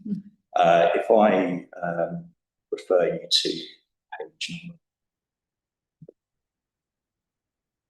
page number 71, figure 2. So effectively, this is a overview, an overlay of Royal Docks vision plan, which shows the floating gardens, the wellness lido, and the floating homes, and it shows the proposal in the context of those plans. Yes. Just to show that the proposal can be delivered without prejudicing any future Royal Docks vision plan. As I say, the plan at the moment is indicative and carries very limited weight in decision making, and therefore we need to make it moment. And then in the future, if applications come forwards to deliver aspects of the vision document, then we will consider those in the context of the docs at that time. Thank you. Could I perhaps ask the applicants to comment on some of the comments that have been made about your engagement with Royal Docks Waterways? Yeah, I mean, I know the comments that have been made, and there have been there's been a number of engagement points, which obviously the existing Good Hotel is a business who's been in the docks for 10 years, so there has been a relationship built up over time. However, it's clear that perhaps we need to do a little bit more, and we're more than happy to do that. We're extremely excited about the prospect of the vision coming forward, despite its sort of emerging nature right now. But as a local business, we want the docks to be more and more exciting. You know, we need clusters of activity. I think as you just said, Councillor, around the heyday of the docks and how it was, what its primary function was, and how busy it was and how full it was. And clearly, as the officers said in the report, you know, docks are underutilised, and in that capacity, Royal Docks Waterways are definitely the guardian of that going forward. So we're more than happy to continue and intensify engagement as we go forward, because it's in mutual benefit, I think, for us all to be together on this endeavour. I'm going to suggest we ask officers to talk to us about Blossom's next question about the net loss of diversity or biodiversity. Sure. So the Royal Docks is a site of importance for nature conservation. So as a result of placing a vessel within it, it has quite a significant impact upon the biodiversity net loss, given its footprint. So as a result, it's achieving a net loss at the moment. As part of the statutory requirements to deliver biodiversity, 10% biodiversity net gain, there is a legal obligation for the developer to deliver that 10% and then maintain it for the next a minimum of 30 years after that. While there is a net gain on site currently, the intention is to deliver a net gain off site. That doesn't mean delivering, outside of the borough. It can mean delivering very close by to the site boundary. So elsewhere within the Royal Docks would certainly be somewhere that our regeneration team would be targeting. And those discussions would take place as part of the Section 106 legal agreement, the obligation that's within it. Do you want to come back on that, Blossom? I suppose, so the process for that then, because equally, not precluding being in the borough does also not preclude off-site, you say, away. Yeah. So, is that with the applicant to propose, or would that be sort of via a contribution that then the borough? So it would be for the applicant to propose. So as part of the Section 106 obligation, the applicant would be obliged to submit a biodiversity net gain plan. And as part of that plan, they would identify where the net gain and the biodiversity enhancements would be delivered. So the expectation of that is that the biodiversity hierarchy is followed. So initially, we should be looking at whether or not enhancements can be delivered within the site, so the red line boundary. And then if the assessment suggests that they can't, then the next step would be to look at the very immediate area around the site, i.e. elsewhere within the Royal Docks itself. It would be it would be worst case scenario delivering the biodiversity net gain via statutory credits, which could be anywhere within the UK. Yes. So in terms of that biodiversity net gain plan, if the local authority wasn't comfortable in terms of the quality of the enhancements that have been delivered and the location of those enhancements, we simply wouldn't sign it off. I think maybe we could express our strong preference that the benefits of the application come as close as they can to where the application is. Firstly, we totally agree with that, and the hierarchy that's been explained. Our shared objective is to do it locally. And I suppose just to expand on, I suppose, the reality of the way the BNG calculation works, the officer was absolutely right. Because we've got water, and then we're putting something on top of it, you significantly lose it. The nuance here is it doesn't account for the fact that actually we're floating on the water. So there's not kind of an actual lot of monoculture because we're floating on it. And that's the other barometer for urban greening, obviously the amazing work that the design team have done. There's lots of new planting opportunities, landscape condition to kind of continue to refine that. And the other policy is, of course, is your urban greening factor, where you have a policy target of 0.4, and here we're significantly exceeding at 0.5. So whilst we live on the biodiversity net gain, because of that nuance of being in water, we do have very high levels of planting, and we are committing to achieve the net gain targets through the hierarchy. But basically, we're happy to try and do it locally. Yeah, I think some of the things we know about what's happening around us, and for example, elements of Rodman's vision, or RDW's vision, or the Corniche was referenced earlier. That's being looked at to be softened, vastly improved. So I absolutely believe that in very close proximity there will be opportunities for us to, if you like, spend those credits for a very strong local benefit. Madeline, was this on the biodiversity net gain? No, it's a completely new question. Okay, Terry, did you want to come in on biodiversity net gain? In which case I'm going to carry on to Blossom's final question and just try and get some officer comment, please, on the comments from objectors about documents that were submitted after the consultation period. Sure. So as a result of discussions and comments made by the design team and the design review, it was considered that further details were required in relation to the landscaping, the material specification of the vessel itself, and the floating pontoon facilities, just to ensure that the overall architectural and landscape detail that is being presented to members this evening is of sufficient quality. So those are the documents that have been submitted following the expiration of the second consultation period. So for clarity, was that the design changing further, or was it just more information on the design as submitted? So our view would be that the principle of the designs haven't changed. Okay. It's supplementary information that provides us with the assurances, design quality, the architectural quality is sufficient. A lot of the information that has been provided, we would ordinarily secure via condition. So we feel as if the information that's been provided goes beyond what we would normally require, but considering the location and the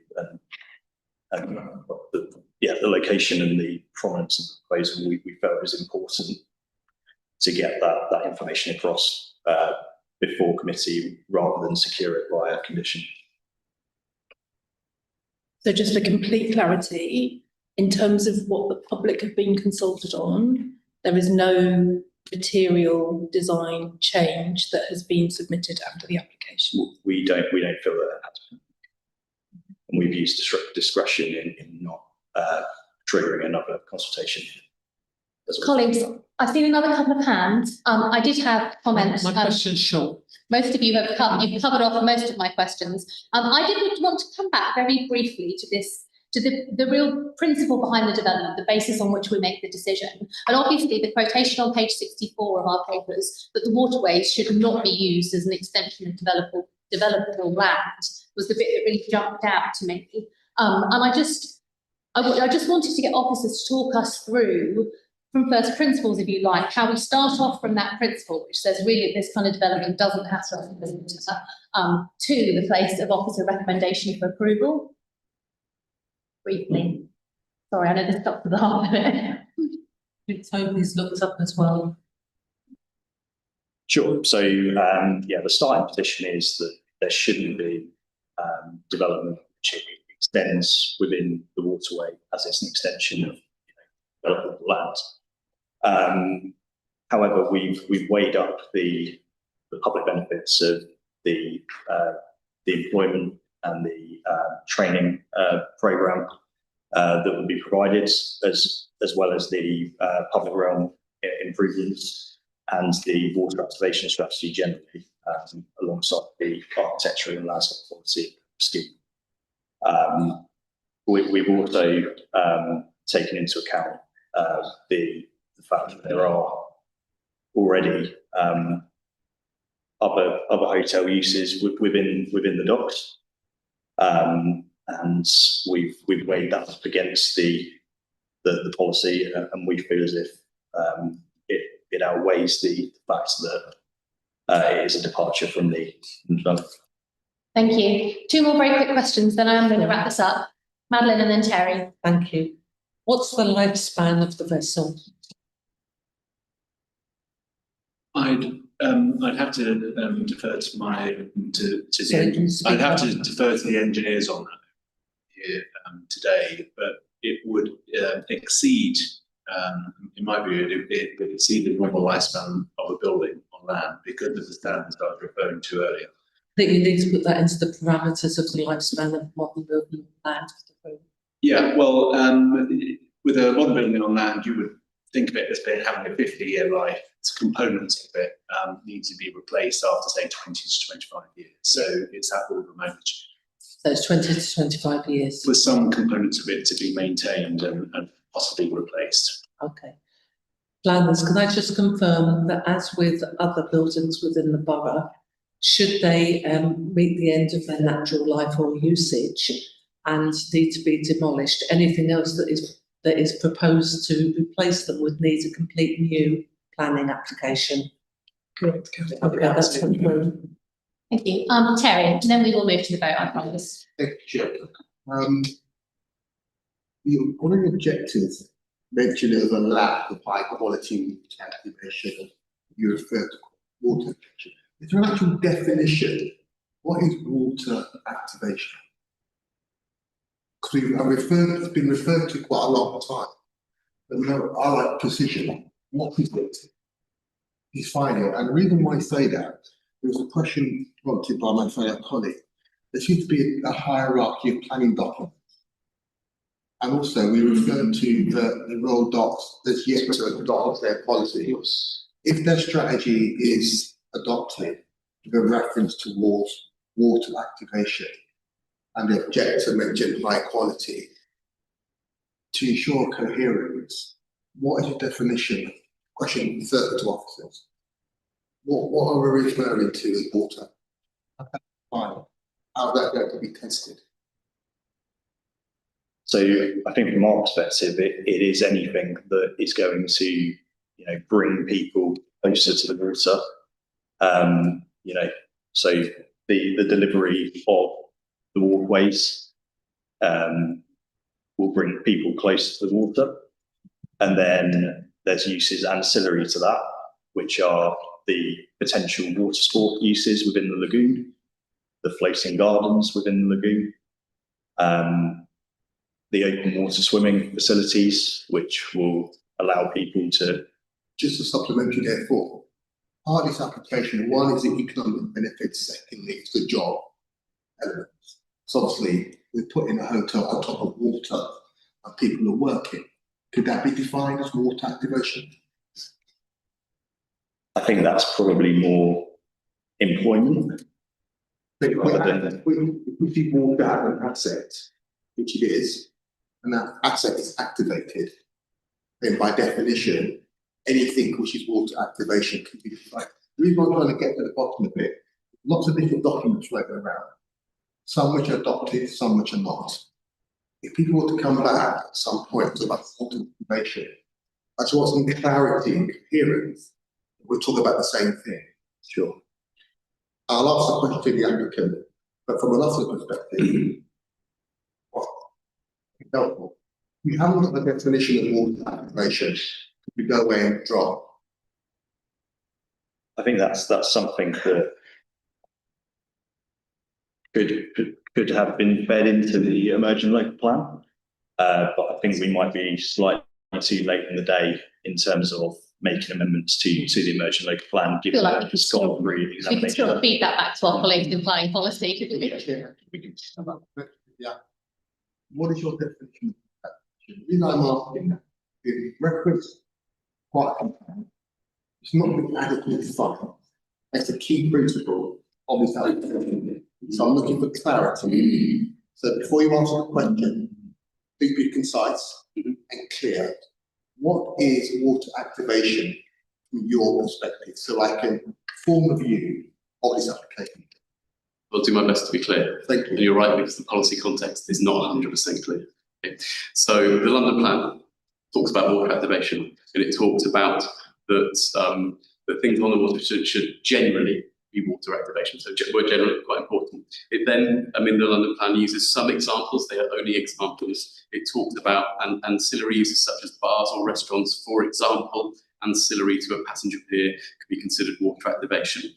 It then talks about a wide range of other things that could potentially be considered. Now, we can talk about this with officers a lot. Firstly, we're pleased that we have actually made representation of the plan, and I think your draft modifications to the local plan do include some really clear wording actually about what water activation might mean. Secondly, this is a dock, and we think vessels on a dock are water activation. Yeah, and this is a floating hotel. It is a vessel, so both in a dock. See why I asked the question. Yeah. I am now going to move to the vote to be relieved of here. Could I ask you to share your screen again, please? As we know, the recommendation from officers is that we approve the application. To get forward all of those modifications we discussed. Yes. Chair. Yeah.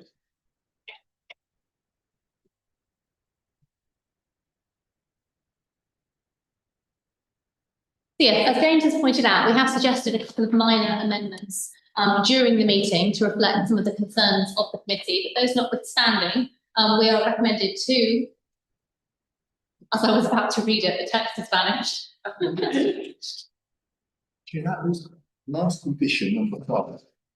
Mhm. What does that mean? That's just been added in, I think it was either last meeting or the meeting before. It basically provides a kind of backstop so that if the decision can't be agreed between officers and the applicant, then it expires. It's not just sort of held in perpetuity while negotiations go on. I think it's at the bottom of all of our decisions now. 6 months of working days, Chair. So we are recommended to note the update report and indeed to note the minor amendments that we've made and resolve to agree the reasons for approval as set out in the committee report and etc. You can see the rest of the text there. Can I please ask those members in favour for a show of hands? That is unanimous. Thank you very much. That is agreed. It is 8 o'clock. I'm going to suggest that we have a 5-minute comfort break and then we reconvene to hear the second and third item on the agenda. Thank you.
Just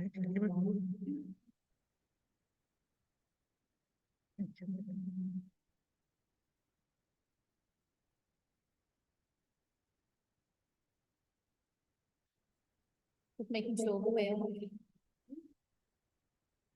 Somebody's heat is on.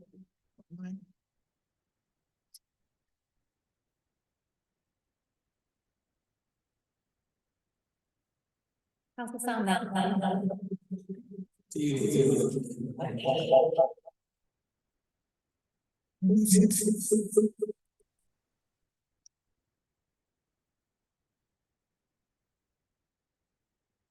Think I need your video on, Shirley.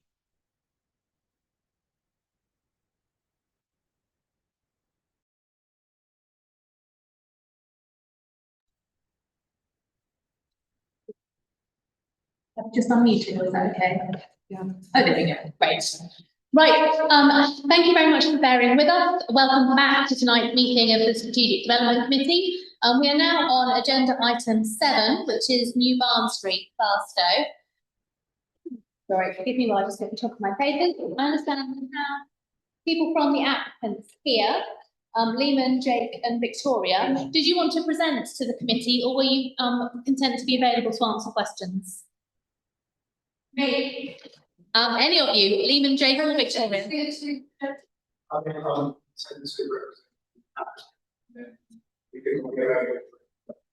That's fine. It's just difficult for them to sit. Now is the opportunity for you to present if you had prepared a presentation.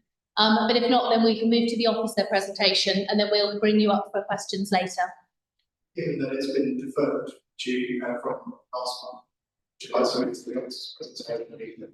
Yeah, I'm happy to do that if you are. I will leave at this point. Yes, of course. So just for the minute of clarity, Councillor Young is leaving the room because of the nature of her cabinet role, which means that she not only won't be voting, but won't be participating. Give absolute quiet to the proceedings. Thank you very much. We will make sure that we call you back in before the next item. Liam, we're over to you for the officer presentation when you're ready. Thank you, Chair.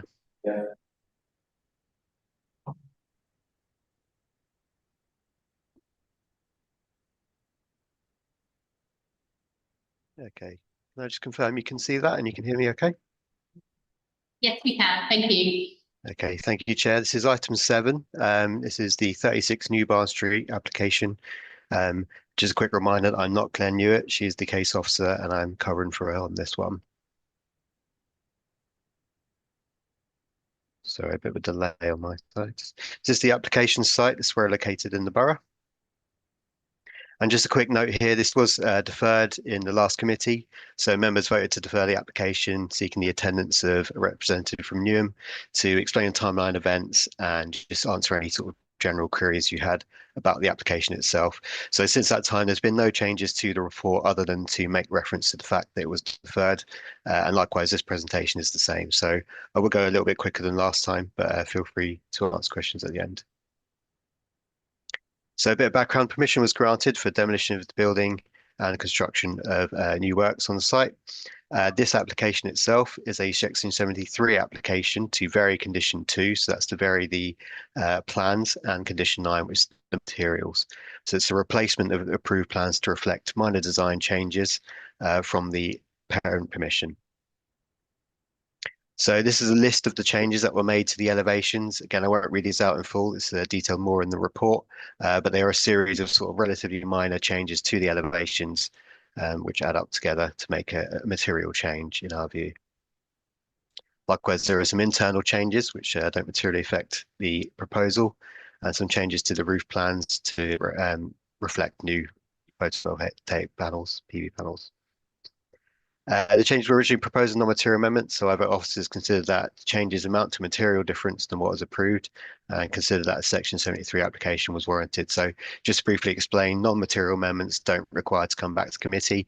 They are in effect very small changes which can happen without the need for consultation and things like that. In this case, the design officers felt that the changes, although minor individually, when taken as a whole, had a material change, and we felt that it was necessary therefore to come back to committee to get approval for them. 486 letters were sent out and there were no responses received. So the key considerations are the principle of Section 73 applications, design, and the impact on amenity. So just to briefly explain, Section 73 applications are an amendment to an existing permission. If the members choose to grant, it creates a variation, so it's kind of secondary permission, which sits alongside the original. The applicant then has the choice to implement either or of those permissions. All of the original conditions and Section 106 obligation will apply to this variation. And only the differences between the original permission and this one are assessed, so it's not possible to revisit the merits of the original case.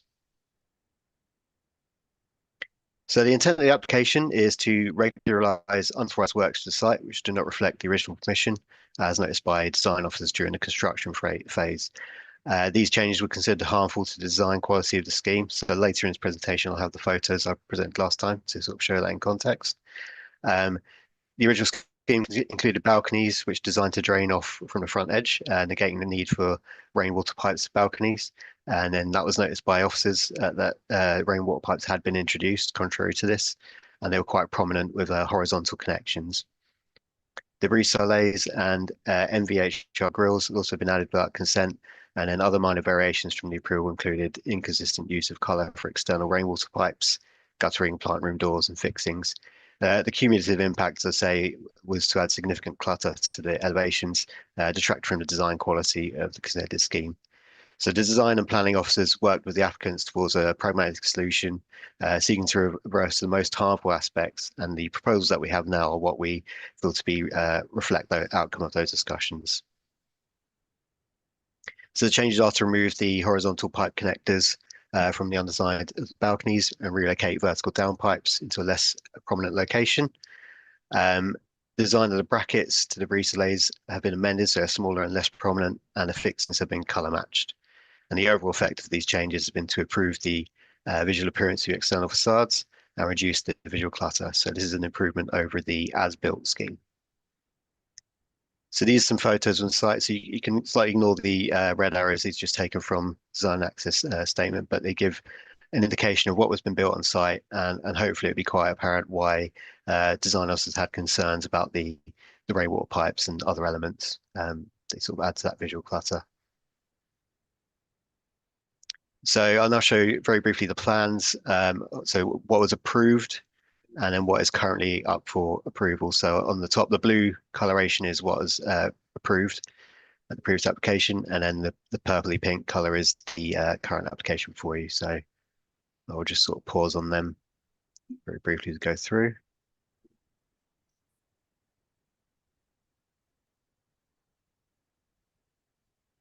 And you can here you can see some changes to the fixtures. So again, it's, as you can see from the photos, it's quite minor when sort of taken in isolation. But as you can imagine, if that's on every window, it does add to the sort of impact of the thing. So overall, there is a slight detriment compared to the approved design on the original permission, but the contractor has taken steps to address the most significant concerns, and we do acknowledge that.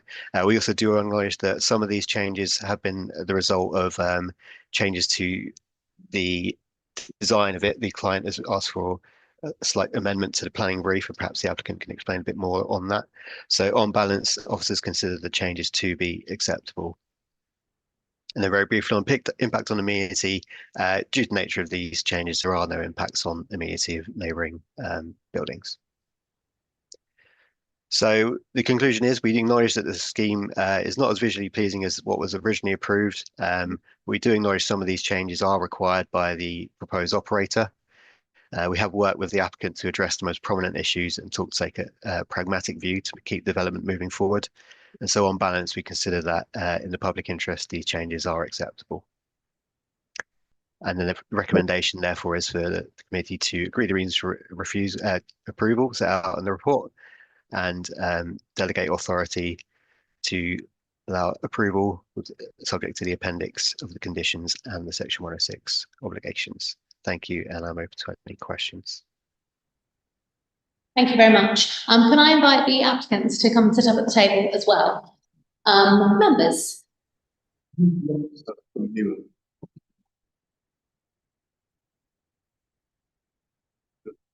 We're just wondering which of you is here from Newham. Would that be you? Newham, yeah, I hold my badge, just. Thank you.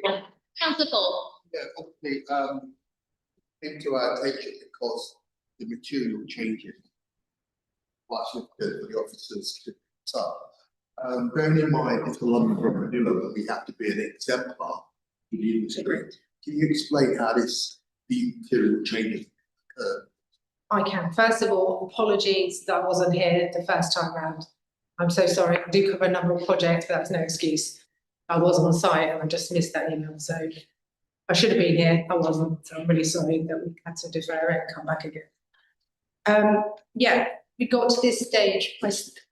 Yes, I will do, yeah.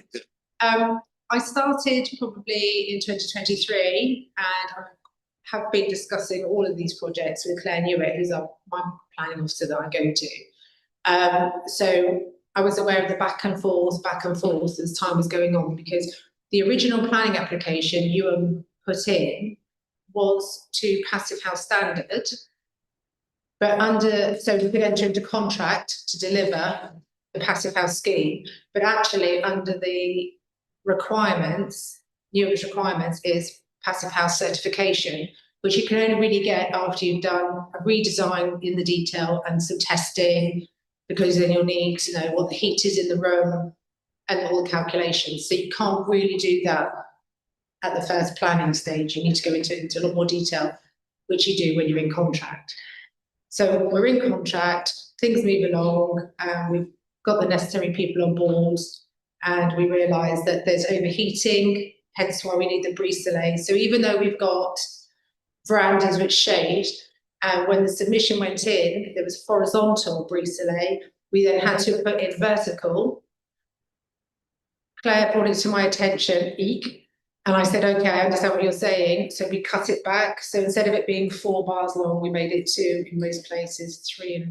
But it was that level, that balancing of getting the certification, which Newham won, and not being too messy on the front. And that's the same thing with some of the metal facades. It was getting too busy. Let's carry on with the brick, make it softer.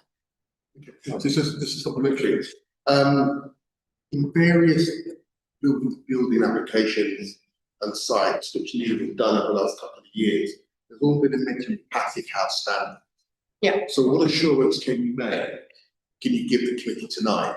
But all the schemes which have been passed, say Passive House standards, for certain design, have all been checked to ensure that the situation we had here doesn't come again. What assurance we've got of Newham's full launch the Newham programme, which are all Passive House, or all in compliance with the visual plan application or permission, sorry. Well, Passive House standard is probably what we can design to. Passive House certification, you get the certificate that is Passive House, and that's a whole other level. The new planning direction is Passive House standard, so you're more likely to get that. I mean, there may be some overheating, but that's maybe whether it's more south facing and something you can't really put in place. But again, that will be possible shading, or we do have mechanical ventilation. And again, you might need some vents. So down to the nitty gritty, yes, you can say you can easily provide that. But when you're getting certification, it literally goes down to foundation level. So it's more engineering. Councillor Beckles, did you want to come in? Yeah, I can understand that engineering aspect of it, but I do worry that once we get commissioned here, we've deliberated through design, look, style. When it gets to, especially as it's newer, and we have all these officers internally, surely there must have been a conversation about, okay, we're having to change the engineering aspects of the building to make it compliant so that we get certification. How does it look? How do our residents interpret it? What is our legacy? And again, Council Board up on an aspect, and so did Councillor Young, about hierarchy of policies. And surely we've got a number of policies about design, look, feel, and everything. Yeah. And something seems to have gone amiss. I just want to know that anything else that we do now to kind of rectify this, there is a risk register, there is a spreadsheet, some element of accountability that we're not going to really see. We follow project management terms. So every month we have monthly reports and a risk register, and the main risks are highlighted. But I can assure you, as the officer, I know all the risks on my site because we dragged around it every month, and that's all the sites. So I did ask for who looks at the design. Well, the design, the risk from Newham, because it's very difficult for Newham to be the client and the planner, which is where we sit at the moment. So we, under contract, well, because I'm acting on behalf of, so See, I'm the applicant. I would actually like to push back a bit gently on this, because I feel like what's happening here is you're slightly conflating two separate issues. There's obviously the technical issue of how you achieve passive house standard and certification, and that must be the case with every building that seeks to get that kind of certification. There must be a process you go through as you go along.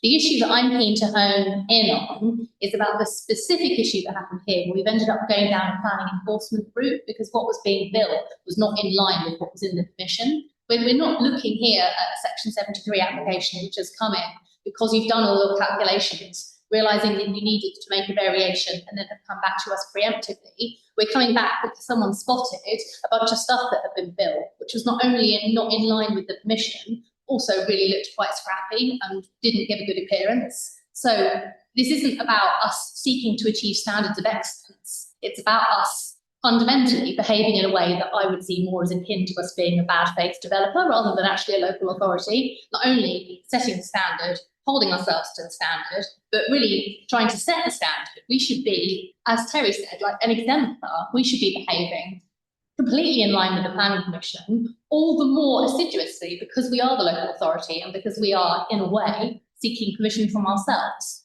So I'd like to hear a bit more from you actually about what it was that went wrong here in terms of the contracting or the building or whatever it was. Because like I said, this isn't just about excellence. Something actually went wrong here, didn't it? Yeah, the first application that was submitted was refused. No, but I'm talking about compliance with the application that was granted. So that application had balconies which were self-draining, so that it didn't require the rainwater pipes. And actually, the rainwater pipes were in the original. Can I speak clarity on the rainwater pipes in the original application. Liam, are you able to hear this? We're hearing from regeneration colleagues that rainwater pipes were in the original application. I believe them. The information. Yes, sorry, Do you- Councillor. do you- I was going to yeah. say, do you want me to come in on there? I believe please, there were rainwater pipes to the roof, but the balconies were self-draining. Yeah, that's right. So a mistake was made. That rainwater or one of the elevations does come down over a switch room, which is electrical, and building control would not have passed that. So there are some. So the mistake was issues. made in the first planning commission. That was mistakenly applied. Yeah, I would have said it. Okay. I'm a bit perplexed that I'm having to dig a bit to have that, because I think what we want as a committee is we want to know that there is a really firm understanding of where things went wrong, and coming back to James's point about then what changes have been made subsequently to make sure that won't happen again. If I may, so this isn't just restricted to this specific Section 73 application, as you would have seen from the officer's report.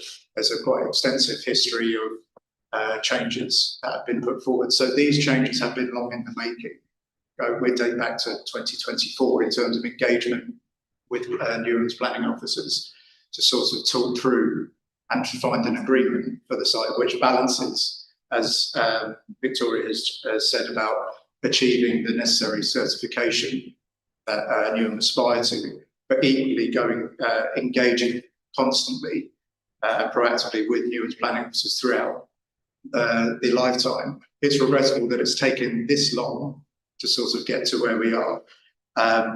But that is hopefully provides some sort of rationale that this wasn't just a last minute sort of change. This has been going on for extensive period of time, and there's been extensive negotiations between the applicants and Newham's planning officers. So what is in place to make sure that these mistakes don't happen again?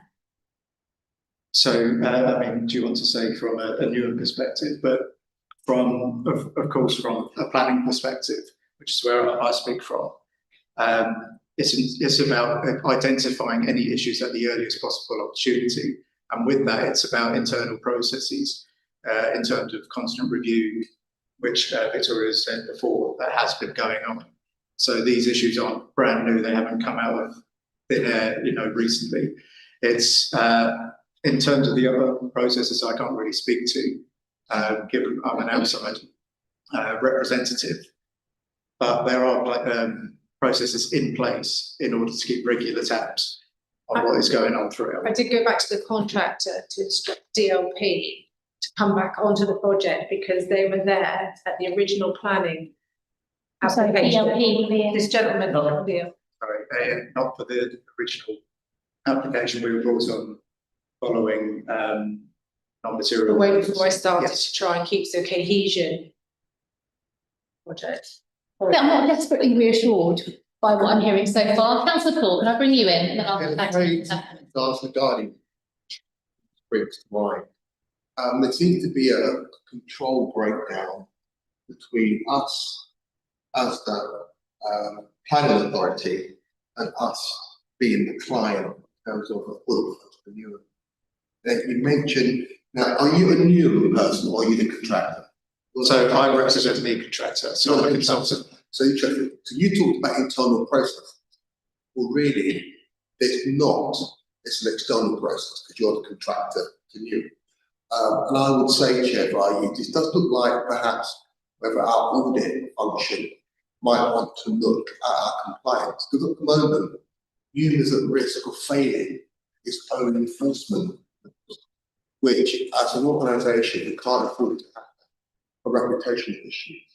So by you, Chair, the question is, how do we get assurance that NUME is in compliance as a client who is owning enforcement? That is the bit we haven't got assurance so far.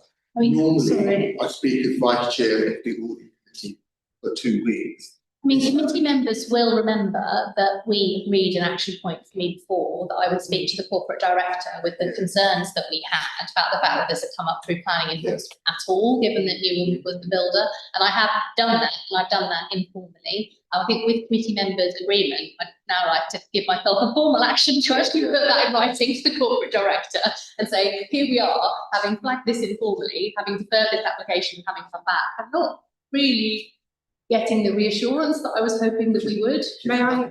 I will bring you in 1 moment. Could I add a bullet point to that? You certainly can. You might like to give reference to internal audit, and they need to be in the room because there's a control breakdown. That's what's happened. Yeah. Strictly, there's a control breakdown which has happened. We are not in compliance. With committee members' agreement, I'm going to take that away as an action, Chair. Sorry, did you want to come back in? I was just going to say, because it's a planning matter, this is why we had to put the contractor as the applicant so that I am not seen as being given privileged. Yeah.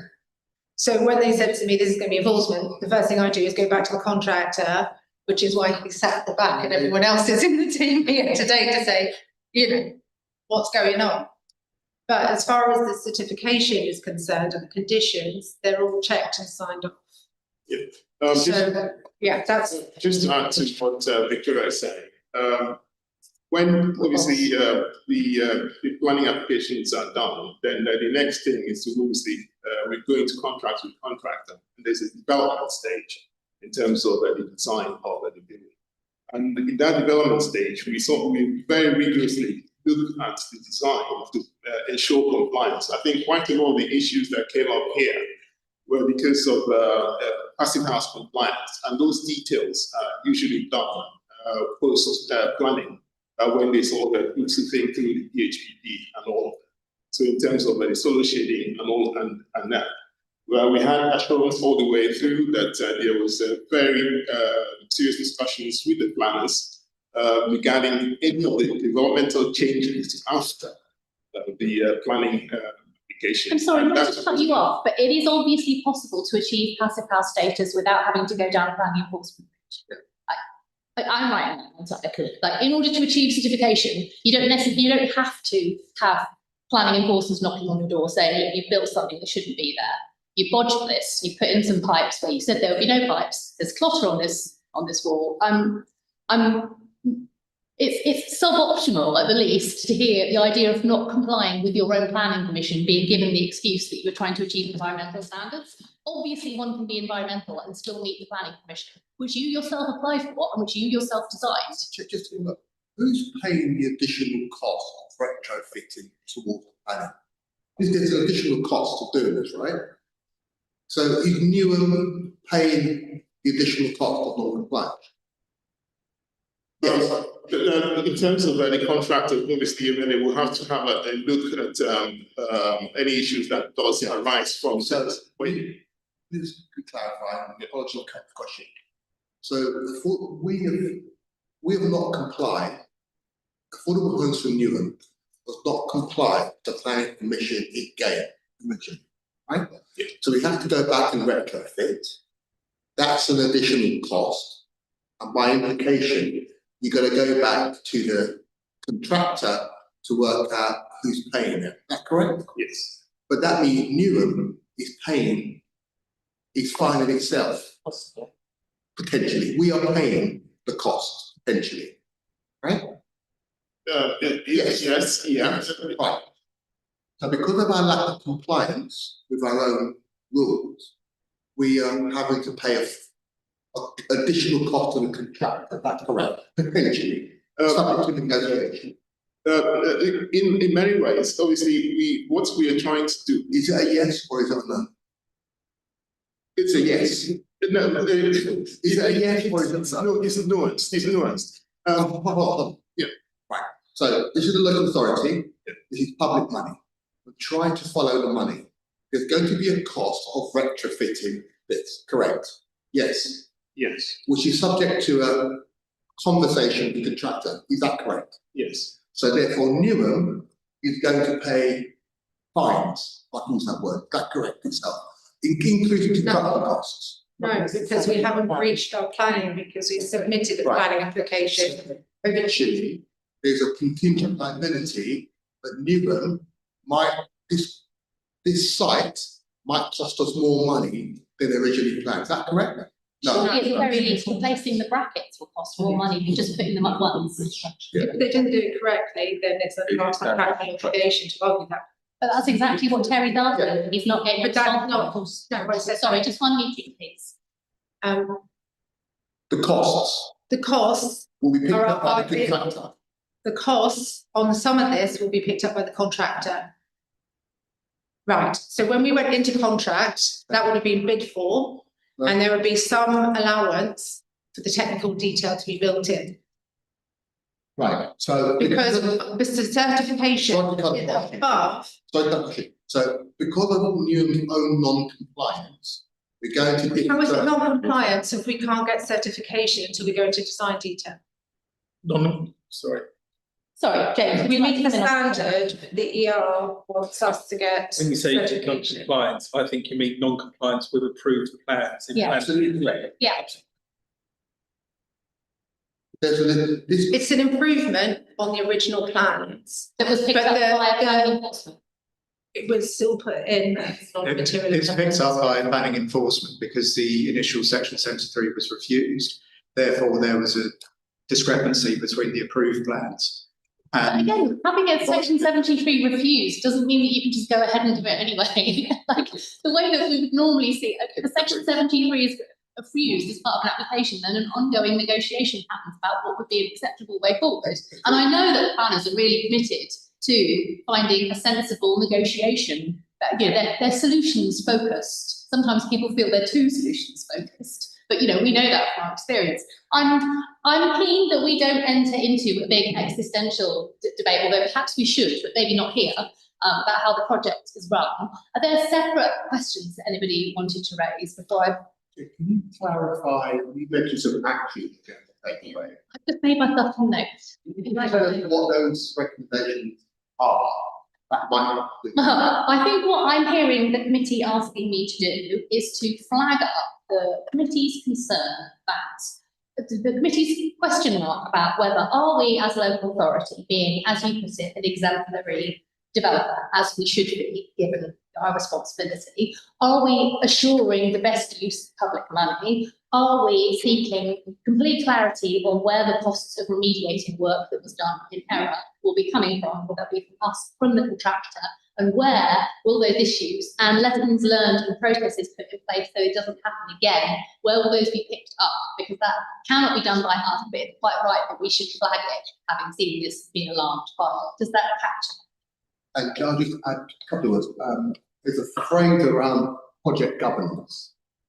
You know, there's two bits. There's the client side and the planning permission side, which are both sons and daughters of Newham. Yep. It doesn't appear there's a veil of separation between the two.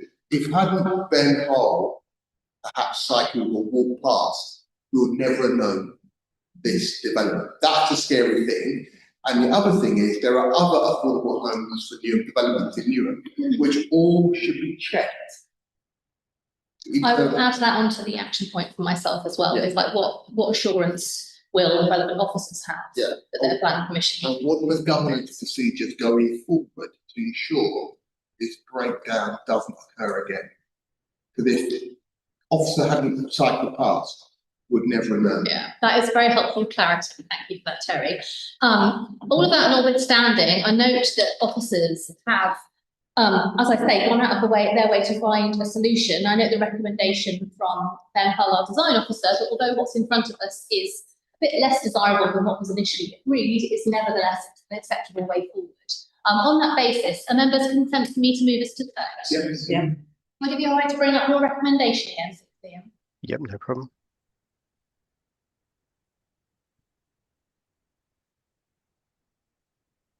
We are asked to resolve to agree the reasons for approval as set out in the report. Can I ask those in favour to please raise their hands? That's 4 in favour, thank you. And any against? And abstentions? Right, that is granted. Thank you for coming this evening. Thank you. And we will move on to agenda item 8. Jack, would you mind if we got some no? We're moving on to item 8, so perhaps Young can join us again. The final item is the snappily titled Land Comprised Within the Development of Pudding Mill Lane.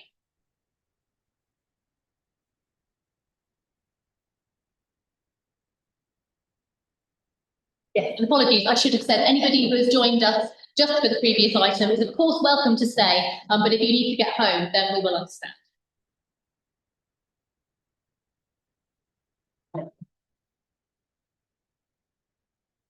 You must be the applicants for agenda item 8. Thank you for bearing with us. I'll set a timer on my phone for 10 minutes, and I will try to catch your eye and indicate when you have 2 minutes left. That seems like a good way forward to you. Yeah. Do you have a presentation to deliver or? No presentation, just a speech, just to go through some of the key points of the application for you. And then we'll take questions and answer stuff. In which case, whenever you're ready. Brilliant. Thank you, Chair, and good evening, councillors. My name is Craig Roberts, and I am the Principal Planner at LLDC. I've been working on the proposals for the new Pudding Mill Lane neighbourhood for many years, as well as the neighbourhoods across the Queen Elizabeth Park Estate. I'm really pleased to be presenting them to you tonight as we seek approval for these applications for phase 1 of the Pudding Mill Lane development. Pudding Mill Lane is being delivered by a joint venture partnership between LLDC and Vistry, who I am presenting on behalf of today. LLDC are the largest landowner and a public body who are responsible for delivering the legacy of the 2012 Games. Vistry are the country's largest house builder by volume and have significant experience in delivering in an urban context like Newham's. These two organisations working together in partnership bring extensive local knowledge alongside significant experience in housing delivery, the real strength of this application. The outline plan of permission, which was led by LLDC, was granted in 2023. This set out the principles of the development and which LLDC has been really keen to ensure are retained into the delivery of the scheme. We, as a joint venture, are pleased to be bringing forward these proposals to you tonight, providing more detail to move one step closer to delivering much needed affordable homes, as well as a market home and the start of a new local centre at Pudding Mill Lane. The scheme before you this evening is resultant of a collaborative engagement with officers, the design review panel, the built environment accessibility panel, and in addition, we have engaged with the local community and stakeholders, including the Elevate Youth Panel, Community Anchors Network, and many others. The proposals have been carefully refined in response to feedback, and I am pleased that officers can confirm their support to you this evening.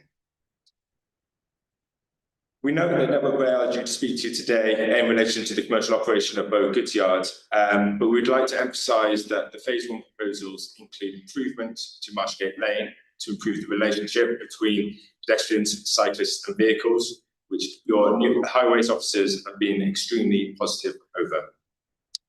Additionally, officers will assess and determine the condition 60 relating to noise and overheating separately, where details could be discharged prior to commencement of the development, and therefore they should not hold up the determination of the phase 1 reserve matters in front of you today. On the matter of affordable housing, as part of the agreed portfolio approach to housing delivery across LLDC sites, Pudding Mill Lane will deliver 45% across the master plan. We have prioritised the early delivery of affordable homes, and we are engaging with a registered provider over these units. This phase will deliver 355 high-quality homes. 79% of these will be affordable. 282 homes in total. There is a mix of unit sizes across both affordable and market tenures, including 64% 2 and 3 bed family homes. The affordable housing offer will deliver a mix of affordable rented and intermediate tenures, which will ensure that the homes delivered will respond to a range of housing needs in the borough. Phase 1 will lay the foundations for the existing and future community by delivering the start of a new local centre for York.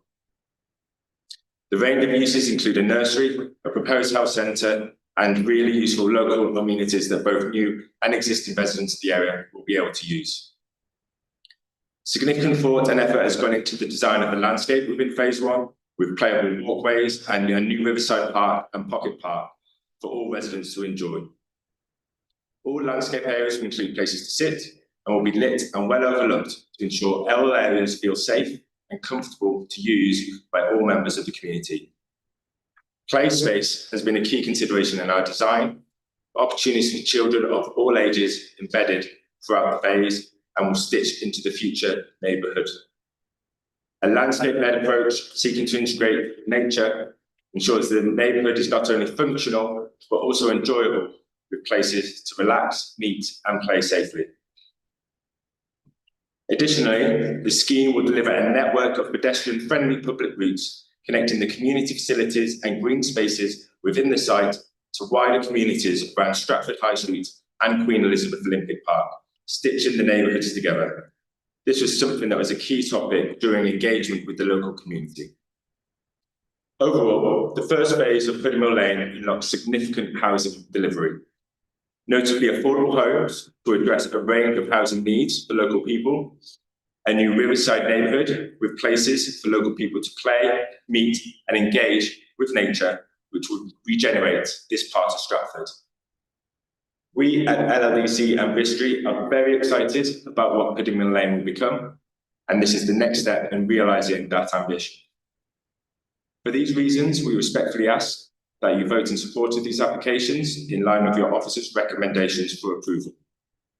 I'm joined here tonight by other members of the joint venture and our project team to answer any questions that you may have. Thank you. Thank you very much. We'll move on now to the officer presentation. Thank you, Chair. I'll just share my screen now. Bear with me 1 second.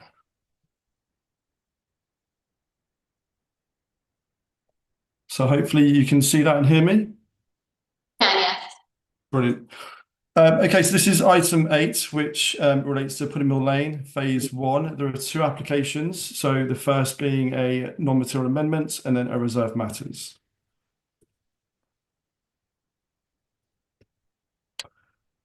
Here's just a site location. So on the left, it just shows where the application site is within the Borough of Newham. And then on the right, we have an aerial shot of the site, which shows the wider Pudding Mill Lane site in blue, and then the application site for the reserve matters, which is phase 1 in red. On the left here, we have the phasing plan. So there are 4 phases, albeit the second phase is split up into 2, A and B. And then on the right, we have the red line of the reserve matters application for phase one. Just to touch on the proposal, so the non-material amendment seeks deviations to the approved control documents. Those are the parameter plans and the design code, which are listed within condition 1 of the approved Pudding Mill Lane Outline Planning Permission. Essentially, the NMA is seeking to make these deviations to allow phase one to come forward, which are being proposed as part of the reserve matters. Then with the reserve matters, that application is pursuant to condition 5, which is the reserve matter specification, which is attached to the outline permission. The reserve matter seeks approval for a residential development with complementary retail floor space. The reserve matters for determination comprise the scale, appearance, layout, access, and landscaping of the phase one development. The reserve matters is only to assess and approve those matters which have been reserved as part of the parent outline permission. And just to remind members that this is not the opportunity to reassess the principle of the development or renegotiate on the obligations or conditions which are attached to the outline permission. Just to touch on the background, so Pudding Mill Lane received outline permission in September 2023. It consented the Pudding Mill development in outline with all matters reserved for future determination. So the development would comprise residential floor space, C3, include private amenity space, commercial, business and service uses, along with the local community uses. Just to drill down in more detail with the non-material amendment. So amendments to the building footprint of plot J are proposed. This is mainly to accommodate a second stair core, which is in response to the updated fire safety regulations. There's also revisions to parcel K in terms of the minimum height parameters. Essentially, the height of that building has been reduced so that there is, it negates the need for a second stair core, again, to meet fire safety regulations. There's also limited increases to maximum building heights, again, in response to fire safety regulations. And those increased heights are mainly to accommodate plant and also equipment at roof level. There are also changes to the ground floor parameter plan.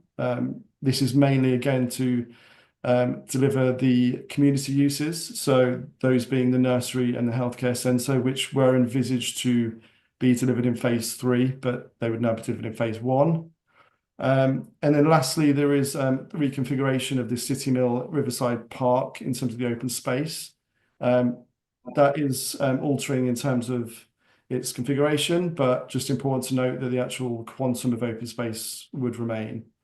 The diagrams to the bottom of this slide just show where the heights are moving. And I think important to note just the image in the bottom right. The kind of pink shaded area shows what the consented master plan and those parameters approved. And those areas in white are where those exceedances are for which deviations are being sought for approval.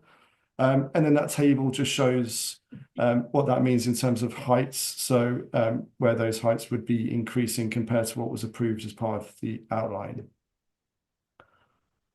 Moving on to the reserve matters. So as mentioned, reserve matters has been submitted for details of scale, appearance, layout, access and landscaping for phase 1. That's in accordance with condition 5 of the outline permission. Approval is sought for 5 residential development blocks with complementary retail floor space. That would also comprise 355 residential units. The image on the right just shows those proposed heights of those individual blocks. So the tallest would be J2, which would rise to 17 stories. And the remaining buildings range in height from 3 stories, which is the healthcare facility, to 10 stories. J1 would be 10 stories, L1, 9, and then both blocks K1 and K2 would be 6 stories. With regards to consultation, so 1,457 neighbouring properties were consulted. We received 2 responses. One was objecting and one was neither objecting or supporting of the application. With regard to the objection, it was mainly directed towards the heights of block J1, J2 and L1. In terms of the officer response to that, the proposals are generally in accordance with those parameter plans, albeit those deviations, which are proposed in response largely to fire safety regulations. The deviations have also been reviewed as part of the environmental impact report, which the conclusions of that are that those deviations are not considered to create any materially new or significant worse environmental effects than those that are reported as part of the outline permission. Onto the key considerations. So for the NMA, so the first main consideration is to understand whether those proposed deviations are considered to be non-material to the outline permission. And then secondly, whether those proposed deviations would result in any new or materially different environmental impacts beyond those that were previously identified as part of the outline. And then with regards to the reserved matters, the main considerations are its compliance with the outline permission, transport, landscaping, and environmental impacts. So just beginning with the assessment. So as mentioned, an environmental further information report has been submitted in support of that application. That has been assessed. So that assesses, the proposed design changes and the amendments that in comparison to the approved consented scheme. LUC Land Use, who have been acting as the environmental consultants on behalf of Newham, have reviewed that EIR report and consider the deviations to be acceptable and would not result in any materially new or significant worse environmental effects than those that were reported at ES stage with the outline approval. Officers have also considered whether those deviations to the outline, whether they would be acceptable or not. It's deemed that they would be, and they wouldn't represent a material change to the outline permission. Moving on to the reserved matters. So the outline approval has 62 planning conditions and a Section 106 legal agreement. It also has planning control documents, those being parameter plans, the development specification and framework, and a design code document. Just touching, so we're starting with the quantum of development. So planning condition 6, which is attached to that outline, sets the development thresholds and the permitted uses that are approved as part of that permission. So this table on the screen sets out in the second column what those maximum quantums are. And then the second column just demonstrates that the phase 1 quantums would be compliant with that, with those quantums. In terms of the residential mix, so policy H1 of the LLDC local plan requires at least 50% of the units to be 2 beds or more, which is also mirrored within the unilateral undertaking of the Pudding Mill Lane outline permission. So as you can see in the table, there'll be 228 2 beds or more, which would represent 64% of the overall units within phase 1. So that would meet the policy and also the Section 106 attached to the outline permission. Just going on to affordable housing. So the Pudding Mill Lane is linked to the Stratford Waterfront Section 106 agreement. So as part of the UU for Stratford Waterfront, which was informed by the GLA, it was agreed that there'd be a portfolio approach to the delivery of affordable housing across LLDCC sites, Stratford Waterfront, Pudding Mill Lane, Bridgewater Triangle and Rick Roberts Way. As part of all of those sites, there's a requirement to deliver 50% of all of those units to be affordable, with a breakdown of 30% of those being low cost rented and 70% as intermediate. With regards to Pudding Mill Lane, as Craig mentioned, 45% across the entire site is required to be affordable, with that similar breakdown in tenure. So 30% social rented, low cost rented, and 70% intermediate. With regards to the proposals for phase 1, 79% of those homes would be affordable by unit, which is 77% by habitable room. And in terms of the affordable product, 32% of those would be low cost rented and 68% would be intermediate. This slide here just shows where those affordable units would be located. So In blue is the private, so there'd be 73 units and they'd be all located in block J1. Social rent is in red, so there'd be 91 units and they'd be located in blocks K1 and K2. And then lastly, the intermediate product would be 191 units and they would be located in blocks J2 and L1. With regard to the scale and layouts, the Puddingmore Lane outline permission was granted with parameter plans which set out the maximum extents, heights and locations of the buildings. Phase 1 largely follows those parameters. However, there are minor deviations which are proposed as part of the NMA, which have been considered and are considered appropriate for development of this scale and complexity. With regard to dual aspect, 74% of those units would be dual, which is an improvement compared to the illustrative scheme. In conclusion, the proposals are considered to be acceptable in terms of scale and layout.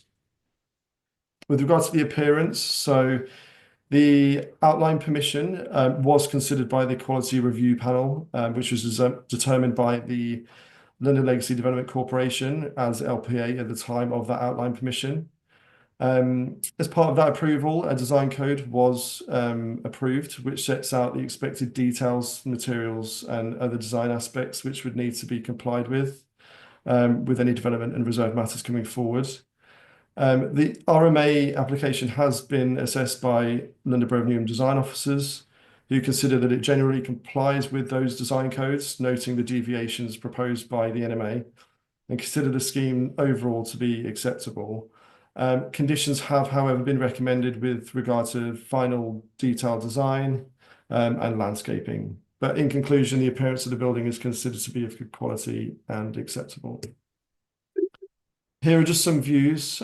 So this is looking along the Loop Road towards City Mill Riverside Park. So it's looking east. Here's a view just looking at Marshgate Lane, which just shows that healthcare facility on the corner of Block K. And then here is a view looking west from looking across City Mill River towards the Puddingmore Lane Phase 1. With regard to access, so the outline permission establishes streets, pedestrian and cycle routes. The proposals are considered to align with those parameters. However, as mentioned, the NMA is seeking deviations to some of those the aspects within the design code. And one of those is to relocate the segregated cycle lane from Marshgate Lane to Puddingmore Lane, which would be delivered within Phase 2, so wouldn't form part of these proposals. The main reason for that is due to the safeguarding of bus stops on Marshgate Lane and also parking constraints on that route. There are considered to be key benefits with that move, which is that it is considered that it would be a more central route within the wider site. It would improve integration with wider cycling networks, better accessibility for residents, and it would also reduce conflicts with HGVs, mostly coming from Bow Goodyard, on Marshgate Lane. So in the long run, it is considered to be a benefit. In terms of stakeholder feedback, so TfL and the Transport and Highways team at Newham have reviewed those proposals and considered them to be acceptable. However, they have requested a condition to look at the feasibility of also providing a two-way cycle lane on Marshgate Lane. The main reason for that is that there is a planned bus bridge which would connect Marshgate Lane to Stratford High Street. So it isn't a safety concern with the conflict between HGVs and cyclists. It's mainly to do with just safeguarding that route for that future connection. Network Rail have also raised concerns with the interim solution of relocating that segregated cycle lane onto Marshgate Lane, so onto Puddingmore Lane, sorry. That has been assessed in the committee report, and also it's worth noting that there would be designated crossing points across Marshgate Lane, which would improve the current existing environment, and it would also ensure that there would be safe crossing points for cyclists and pedestrians, which ultimately would improve the safety in that interim period and in the future. Also worth noting that Puddingmore Lane is a route which is currently used by cyclists and would remain open throughout phase 1 and phase 2, which so cyclists wouldn't be forced to use Marshgate Lane and have that conflict with HGV. So there is that safe alternative route. Also, there are planning conditions which have been imposed, which again, as mentioned, is to review the feasibility of providing a two-way cycle lane on Marshgate Lane, but also to undertake a road safety audit and also engage with the London Borough of Newham Highways with regard to 278 works. With regard to transport, so the development would be car-free, with the exception of Blue Badge. There would be 18 Blue Badge parking spaces, which is in accordance with the London Plan and also the outline permission. There would also be a further 17 passive spaces, which have been identified, which should demand arise, then they can be converted. In total, there'll be 646 cycle spaces, which is again in accordance with the London Plan. And a condition has been applied to secure a cycling management plan. With regard to landscaping, so similarly with the floor space, conditions have been attached to the outline permission, which essentially dictates the amount and the area for landscaping, which the development does comply with. The outline permission also sets out the requirements for play space, so that being door, step play, local play, and youth space. Phase 1 would deliver youth space, which will be located near Block L to the south east of the site. It's also just worth noting that phases 2 and 4, when they come forward, would also provide further play space, which would meet that total requirement for the overall site. In summary, the provision of play space is considered to be acceptable for phase 1. Lastly, just the environmental impact assessment. So the outline permission was subject to an EIA and was approved with an environmental statement. As part of this current application, a statement of conformity has been submitted. This demonstrates an assessment has been undertaken to ensure that any environmental impacts would remain in line with and properly mitigated against as per the ES. So just in conclusion, the application would comply with the requirements of the outline permission with respect to layout, scale, appearance, access and landscaping, and would contribute towards the borough's housing and affordable housing targets. It is therefore recommended that the application be approved, and the recommendation is on screen. Thank you very much. Members, can I ask you to indicate if you have questions or comments? Councillor Morris, I did see you, and then we'll go to the rest of you. Oh, I'm so sorry. Thank you for reminding me. And then we have one objector registered to speak. Papers. David Clark. Is David Clark online or in the room?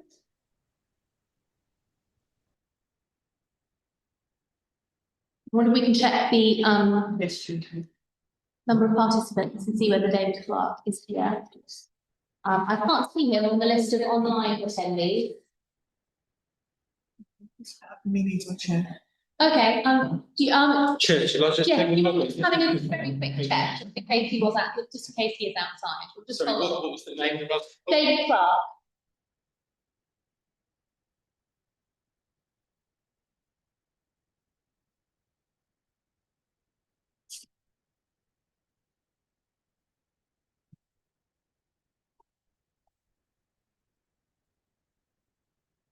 Apologies, we'll just hold on for a moment just to check that he isn't in the building.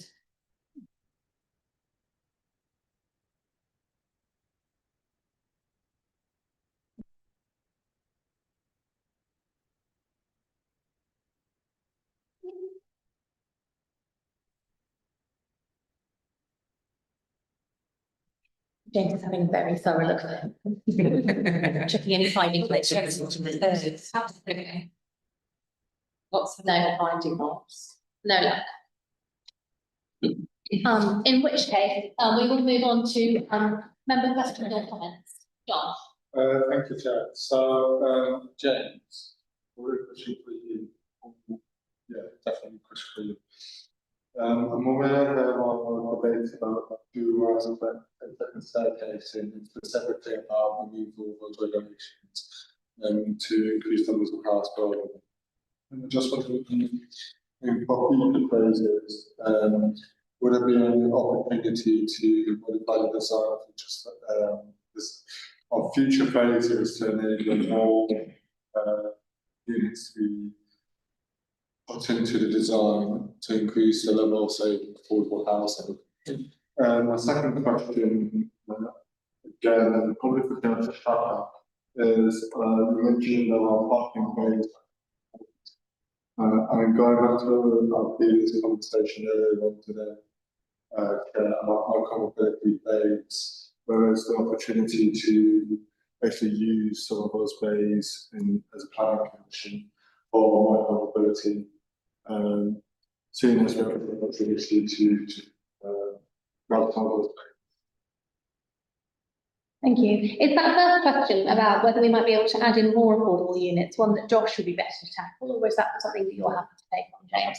So I'm happy to take the question. So any change, because the Outline Planning Commission restricts the floor space and unit numbers, the development would need to be brought forward in accordance with that. If the applicant did want to increase unit numbers and affordable housing, they could do so via modifications under section 73 or section or modifications to the section 106. So supplementary question to the applicants is, should the government or any other governments choose to, so should there be reforms to do this? Second staircase, that can improve the number of units. Would you be open to bringing another application to increase the number of units above affordable housing? Yeah, I mean, we haven't looked massively at those future phases yet, so I can't give a certain answer, unfortunately. Obviously, as each phase that comes forward, we will look at it in the round and the relevant legislation at the time. There is a sort of balancing act that we want to get right. LLDC and the joint venture bound to some of those design quality policies as well. So we do have high metrics of design aspiration, which we have to deliver upon for our own procedures as well. So it is very much a sort of conversation that we'd have to look at in the round as each phase comes forward, depending on where the legislation lies and where we agree as a joint venture to sort of depart from those policies, because we are bound to them. And Josh, did you want to respond to John's second question about whether any of the potential parking bays could be used as micro-mobility sites? Yeah, sure. Thank you, Chair. So as part of the recommendation, we are recommending a condition, which is to monitor those bays. So I guess we could look at potentially modifying that condition to include monitoring of those other spaces as well, if the applicant is willing. I mean, as part of our strategy is that we are looking at to actively use those passive bays, whether that's pocket parks, whether it's those additional parking provision for mobility, micro-mobility like e-bikes, e-scooters. So that's already embedded into our strategy. So we'd be happy to discuss with officers the refinement to any condition. Perhaps we could ask you to take that away in your discussions, either as part of this phase or a subsequent phase. Yeah, that's fine. Thank you. Terry, and then Adam, and then Blossomon. Yeah, just to build on that point, there's 646 cycle spaces. It's a car-free development, and one of the consultees asked, can we have motorbike streets? And in the notes it says motorcycle space, car park space. However, a motorbike isn't a car, right? And it's a continuum. There's motorbikes, scooters, electric bikes, and push bikes. So if I had a scooter, could I park my scooter here or not? In terms of a electric powered scooter or park it. I'm just trying to. It does seem we're no car, a motor, but a motorcycle is not a car. Electric bike, electric scooter, could I park that here or would I get a fine? Would it get moved on? Just trying to understand. We've got 646 spaces. We've had a conversation about micro mobility, which is all the brands, others but fine. But Are we making, it's a question really for policy and application. Are we making provision for scooters here? Are we making provision for electric bikes? Because they're not cars. Yeah, I mean, as part of the cycling provision, we do have to provide space for mobility, scooters, and matters like that. We've got the M4 criteria homes as well, which there's housing, 10% of the housing, which can effectively accommodate those types of accessible needs. But I understand how it's slightly work. Yeah. If I have a scooter, yeah, I'm a delivery. Yeah. Can I park my scooter here? So would there be provision to park my motorbike in a scooter? So Because that- a motorbike, not a car. Definitely, yeah, that's part of the provision we're looking at in this interim use, the passive provision of the spaces. We're looking at this in the round because we are seeing this from other schemes where we say not just scooters, but Amazon delivery drivers, where do they go?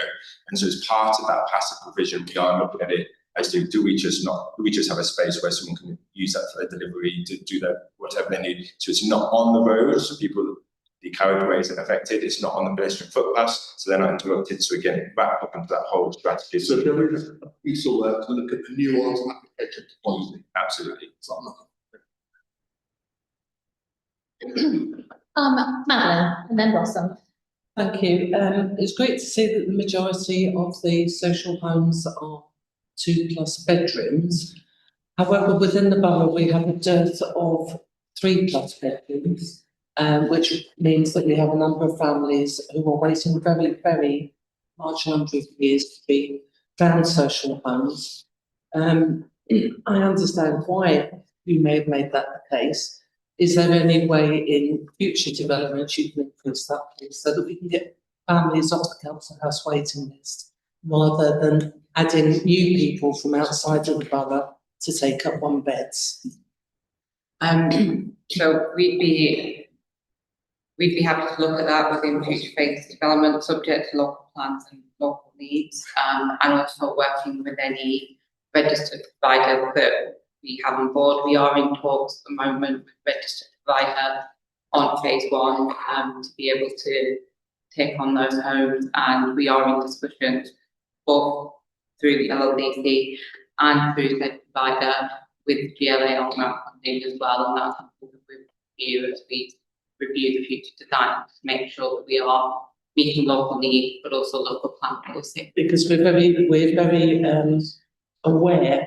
that very often we may be offering social homes which may be needed by our tenants, but actually may be needed more by people from outside of the borough, and bringing more people in, which is fine, but we're not necessarily providing homes for those people already in.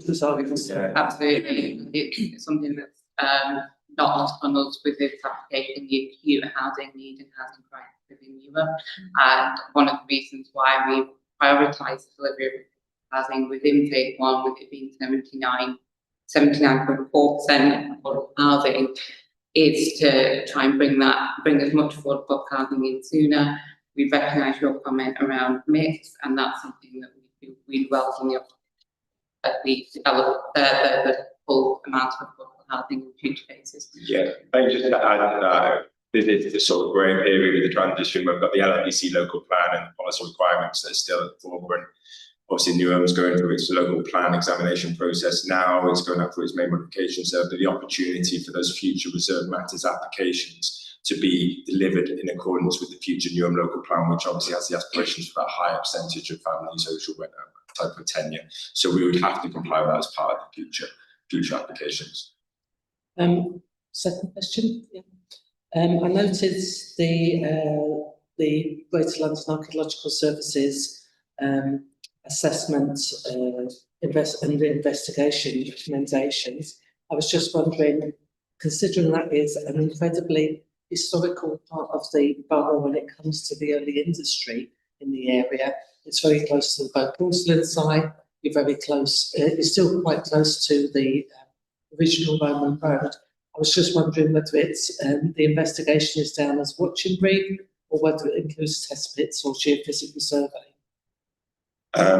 We can investigate into that. As part of the LDC's work post games, there was a lot of preparation and that work that was done back in 2008-9 for the Games itself. And then obviously following the Olympic Games, there was a transformation of the parklands to where archaeological is considered there. Watching Greece were all considered done then, and the preparation of the site to its current state had that all covered. So we would feel like we have been very thorough in the sort of preparatory works to ensure that archaeological matters have been considered. What was on the site that was part of the Olympic Games? It was, I believe, it was coach parking facilities for the Games. So In which case, very little of it done archaeologically. there was a lot of significant amount of remediation that was still done because that was all part of the transformation of the site following the Games. It would have depended on the basements, but okay, thank you. Members, I'm aware that it's 21 minutes past 9, and if we are going to go on beyond 9:30, we will need to move standing orders. Shirley, when we do that, do we need to agree how long we're doing it for? Okay. Can I suggest then that, just for ease, that we agree to extend them for a maximum of 30 minutes with the understanding that we're going to, that's a maximum, not an aim. Okay, continue. Matt, does that wrap up your questions? Okay, Lotta. Thank you. And can I just really support Councillor Tomlinson's view around the affordable housing need. And look, I recognise that we are bound by LLDC planning policy here, not new planning policy here, and you know, and I appreciate that 79% affordable is coming forward. It's just that the vast majority of that is shared ownership as opposed to social rent, and it is those 3-bed plus social rent that Newham families really need. So we just want to echo and support those comments. I wanted to return to the question of particularly Marshgate Lane, but just to understand the strategy around passive parking spaces, just to make sure these are not parking spaces by stealth, but also to really hone in on the comments from Network Rail and indeed from Borough Highways colleagues around road safety, Marshgate Lane, construction traffic to Bogoods Yard, and just really to understand what steps are being taken to maintain the safety of all road users, particularly of pedestrians and cyclists with that. I'm also really keen to understand why there's rationale for parking spaces on additional parking spaces. So the Josh, in your officer presentation, mentioned parking constraints. The paperwork describes additional parking spaces, so I just wanted clarity on that. I think my other questions really relate. I wondered if you could touch on Loop Road and the servicing of that and the kind of deviation from what was agreed in terms of servicing and management, waste management particularly. And indeed, while I appreciate this is not strictly reserved matters application, where you are with the discussions with NHS in terms of the healthcare facilities, particularly given that you want to bring that into an earlier phase. I have more, but I'll leave it there. Feel free to tackle those in any order. Going to try my best. I just wanted to double check I've got all of them. So we got parking on Marshgate Lane.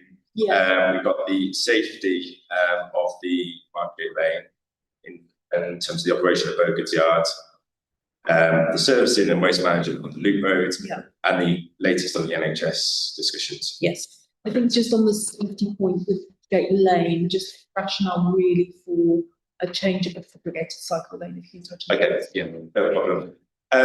So the parking on Marshgate Lane, obviously we are very restricted in terms of making sure we're able to deliver the blue badge spaces required, and we have to look at all opportunities to ensure that the provision that's subject outline can be delivered. We didn't want to deviate away from those outline permission criteria and wanted to make sure that we delivered that. As part of the looking at Marshgate Lane and where delivery matters are, we have looked at Marshgate Lane as a whole. We haven't just looked at the strip of land outside our site, and there are other spaces and deliveries opportunities that are happening on Marshgate Lane. So the movement of vehicles in and out onto Marshgate Lane is going to be happening. So we felt that there was no sort of technical reasons why the blue badge or accessible parking couldn't go onto Marshgate Lane. We are providing we are looking at meeting our inclusive access policies, which is a slightly larger spaces where possible as well, to ensure that there's that added safety and a better experience for those who use those spaces. So we're quite comfortable from our sort of technical review on sort of provision of the parking on Margate Lane. Which rolls nicely into the second point in terms of safety. We obviously have to engage further with new highway officers. We have to enter into Section 278 agreement. As part of that work, there would have to be a road safety audit to make sure that the refinements of the highway would pass and ensure that it does sort of safety requirements. But I think we can't get lost on the fact that currently there's one separate crossing on Marshgate Lane at the moment, and our proposals are looking to provide sort of a more readable highway. There will be more designated crossing points. We will be directing pedestrians who will be using the site to the right areas to cross where there's the best visibility possible, and ensure that that highway is functioning in a sort of most cohesive way possible. So we are very comfortable with the work that we have done to sort of get to the place in the proposals. And I think that point is shared by numerous highways officers who are really complimentary over the cohesive design of Marshgate Lane. In terms of the segregated cycleway, the key thing to point here is that we still are going to deliver a segregated cycle lane. It's not necessarily just on Marshgate Lane. The intention of the Allied Master Plan was that effectively the location of it on Marshgate Lane was to potentially future connect into a bus bridge which goes over Stratford High Street, which is a separate project that's being led by TfL. At this moment, there is no certainty that that will be delivered. So at the moment, we could deliver a segregated cycle lane, which would then result in another issue further down the line as to how you then connect into future existing cycle infrastructure if that bus bridge isn't delivered.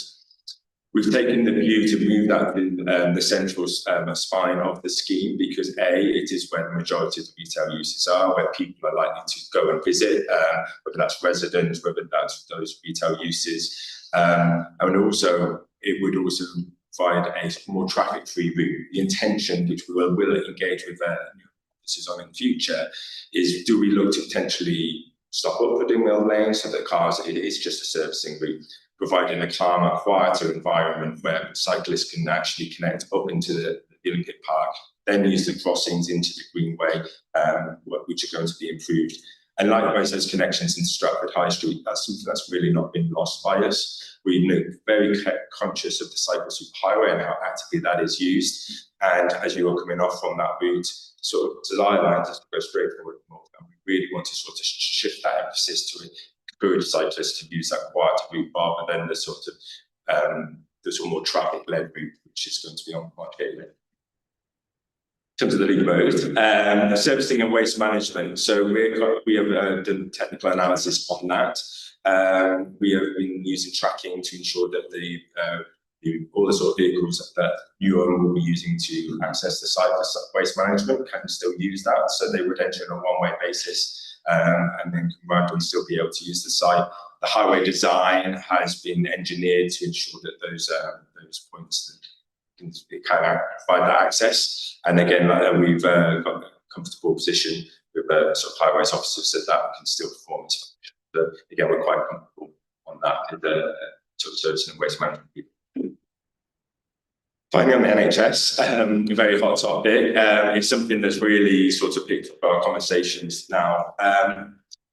So there's obviously quite a historic context to this in terms of the LDC and the delivery of healthcare across the park and its estate.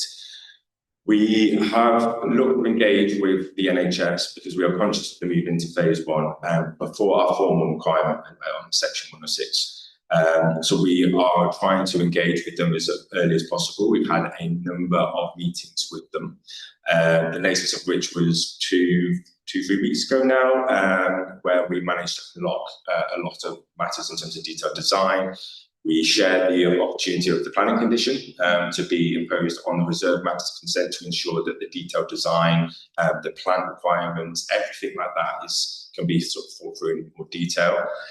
There's a lot of governance behind the scenes of the NHS and the ICB, as you could probably imagine, and that does take its time. we are offering to engage with them as much as we can, offering to sort of look at technical reviews that we can potentially look to instruct on their part to help with that process to ensure that we get them into the facility, because we see the benefit of having an NHS healthcare facility within the scheme.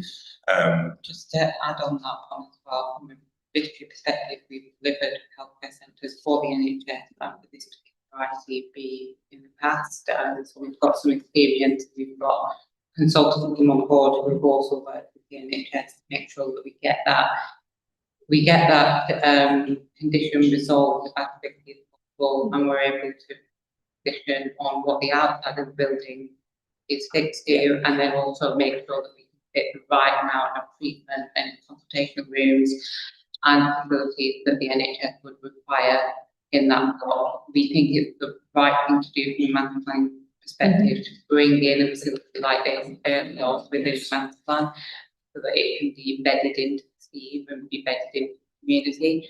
And it's similar to what we've done elsewhere on other major regenerations where we've got healthcare facilities. And so we feel we've got the right people in the room to start progressing those conversations and resolve the case. Thank you. Thank you. I did have one question, which I know we consistently always used to ask at LLDC applications, which was about whether and how far you had looked at pepper potting the different tenure types within the buildings. I think we so often see these buildings really divided up by types of owners. And I'm sure you're going to say, yes, we'd love to do that, but the registered providers don't want it. And preempting that, I guess, could you just tell me a bit in that case about how the design really encourages people to interact with all of their neighbours and to build just one unified community that's built up lots of different kinds of people? Yeah, I can take it. Yeah, so I won't dwell on the registered providers point because we know that's it. But I think what we've really tried to do, and I can't stress this enough, is the quality and the design of the landscape and how such an important role that can play. These, as you mentioned, we have these playable streets, so people are encouraged to spill out onto the street and actually take ownership of the ground that they live in close proximity to. Also, we've got a significant delivery of the City Mill River Park, which is going to be a really great space right on the river landscape. So again, a real central focal point of the scheme to encourage people to just use that and occupy that. And that was the key thing, is the landscape has been delivered around all the tenures. It's not just focused around the market tenure block, it is distributed evenly across where we can across the phase, with a real play space in the core of the phase. It's something that the master plan principles has as well in terms of these playable streets all the way through. So we are really encouraging get people to be made master plan as a whole feel like it's a one sort of community, not just like individual plots and their own right. So that's how we try to really push to bring that cohesion together. And in addition to that, we've also got a tenure blind scheme, and we've worked hard through our obligations with the JV to make sure that design is paramount on all the buildings regardless of tenure. It's important to note as well that we've prioritised the sort of rented in the non-HRB buildings so that we're able to deliver those whilst we're still waiting for BSR and Gateway 2 so on, and that those can come forward early. In addition to the healthcare facility as well, and these facilities do work to bring communities together. There is also a nursery support within the scheme on phase one. I go back to what families said in New Towns back in the day. Sort of, we started to come together as a community when we were dropping little Johnny off at the nursery or preschool or whatever it might be. And so we would look to work with any affordable housing provider and also the NHS with the healthcare facility and the nursing provider to use those facilities as well as the fantastic space together. That's really helpful, thank you. I did just want to take a moment as well to make sure the committee's attention was drawn to Network Rail's objection, which I know that Blossom had mentioned. I'm just aware that obviously they participated in the consultation, but they were also registered to speak but haven't. So just to make sure, as I'm sure you all will be, that we've all read the papers and looked at their objections, and we'll be taking that into account when make our decision. Were there any final comments before I move us to the vote? In which case, Josh, could I ask you to share your screen again, please, so we can see the officer recommendation? Yeah, of course.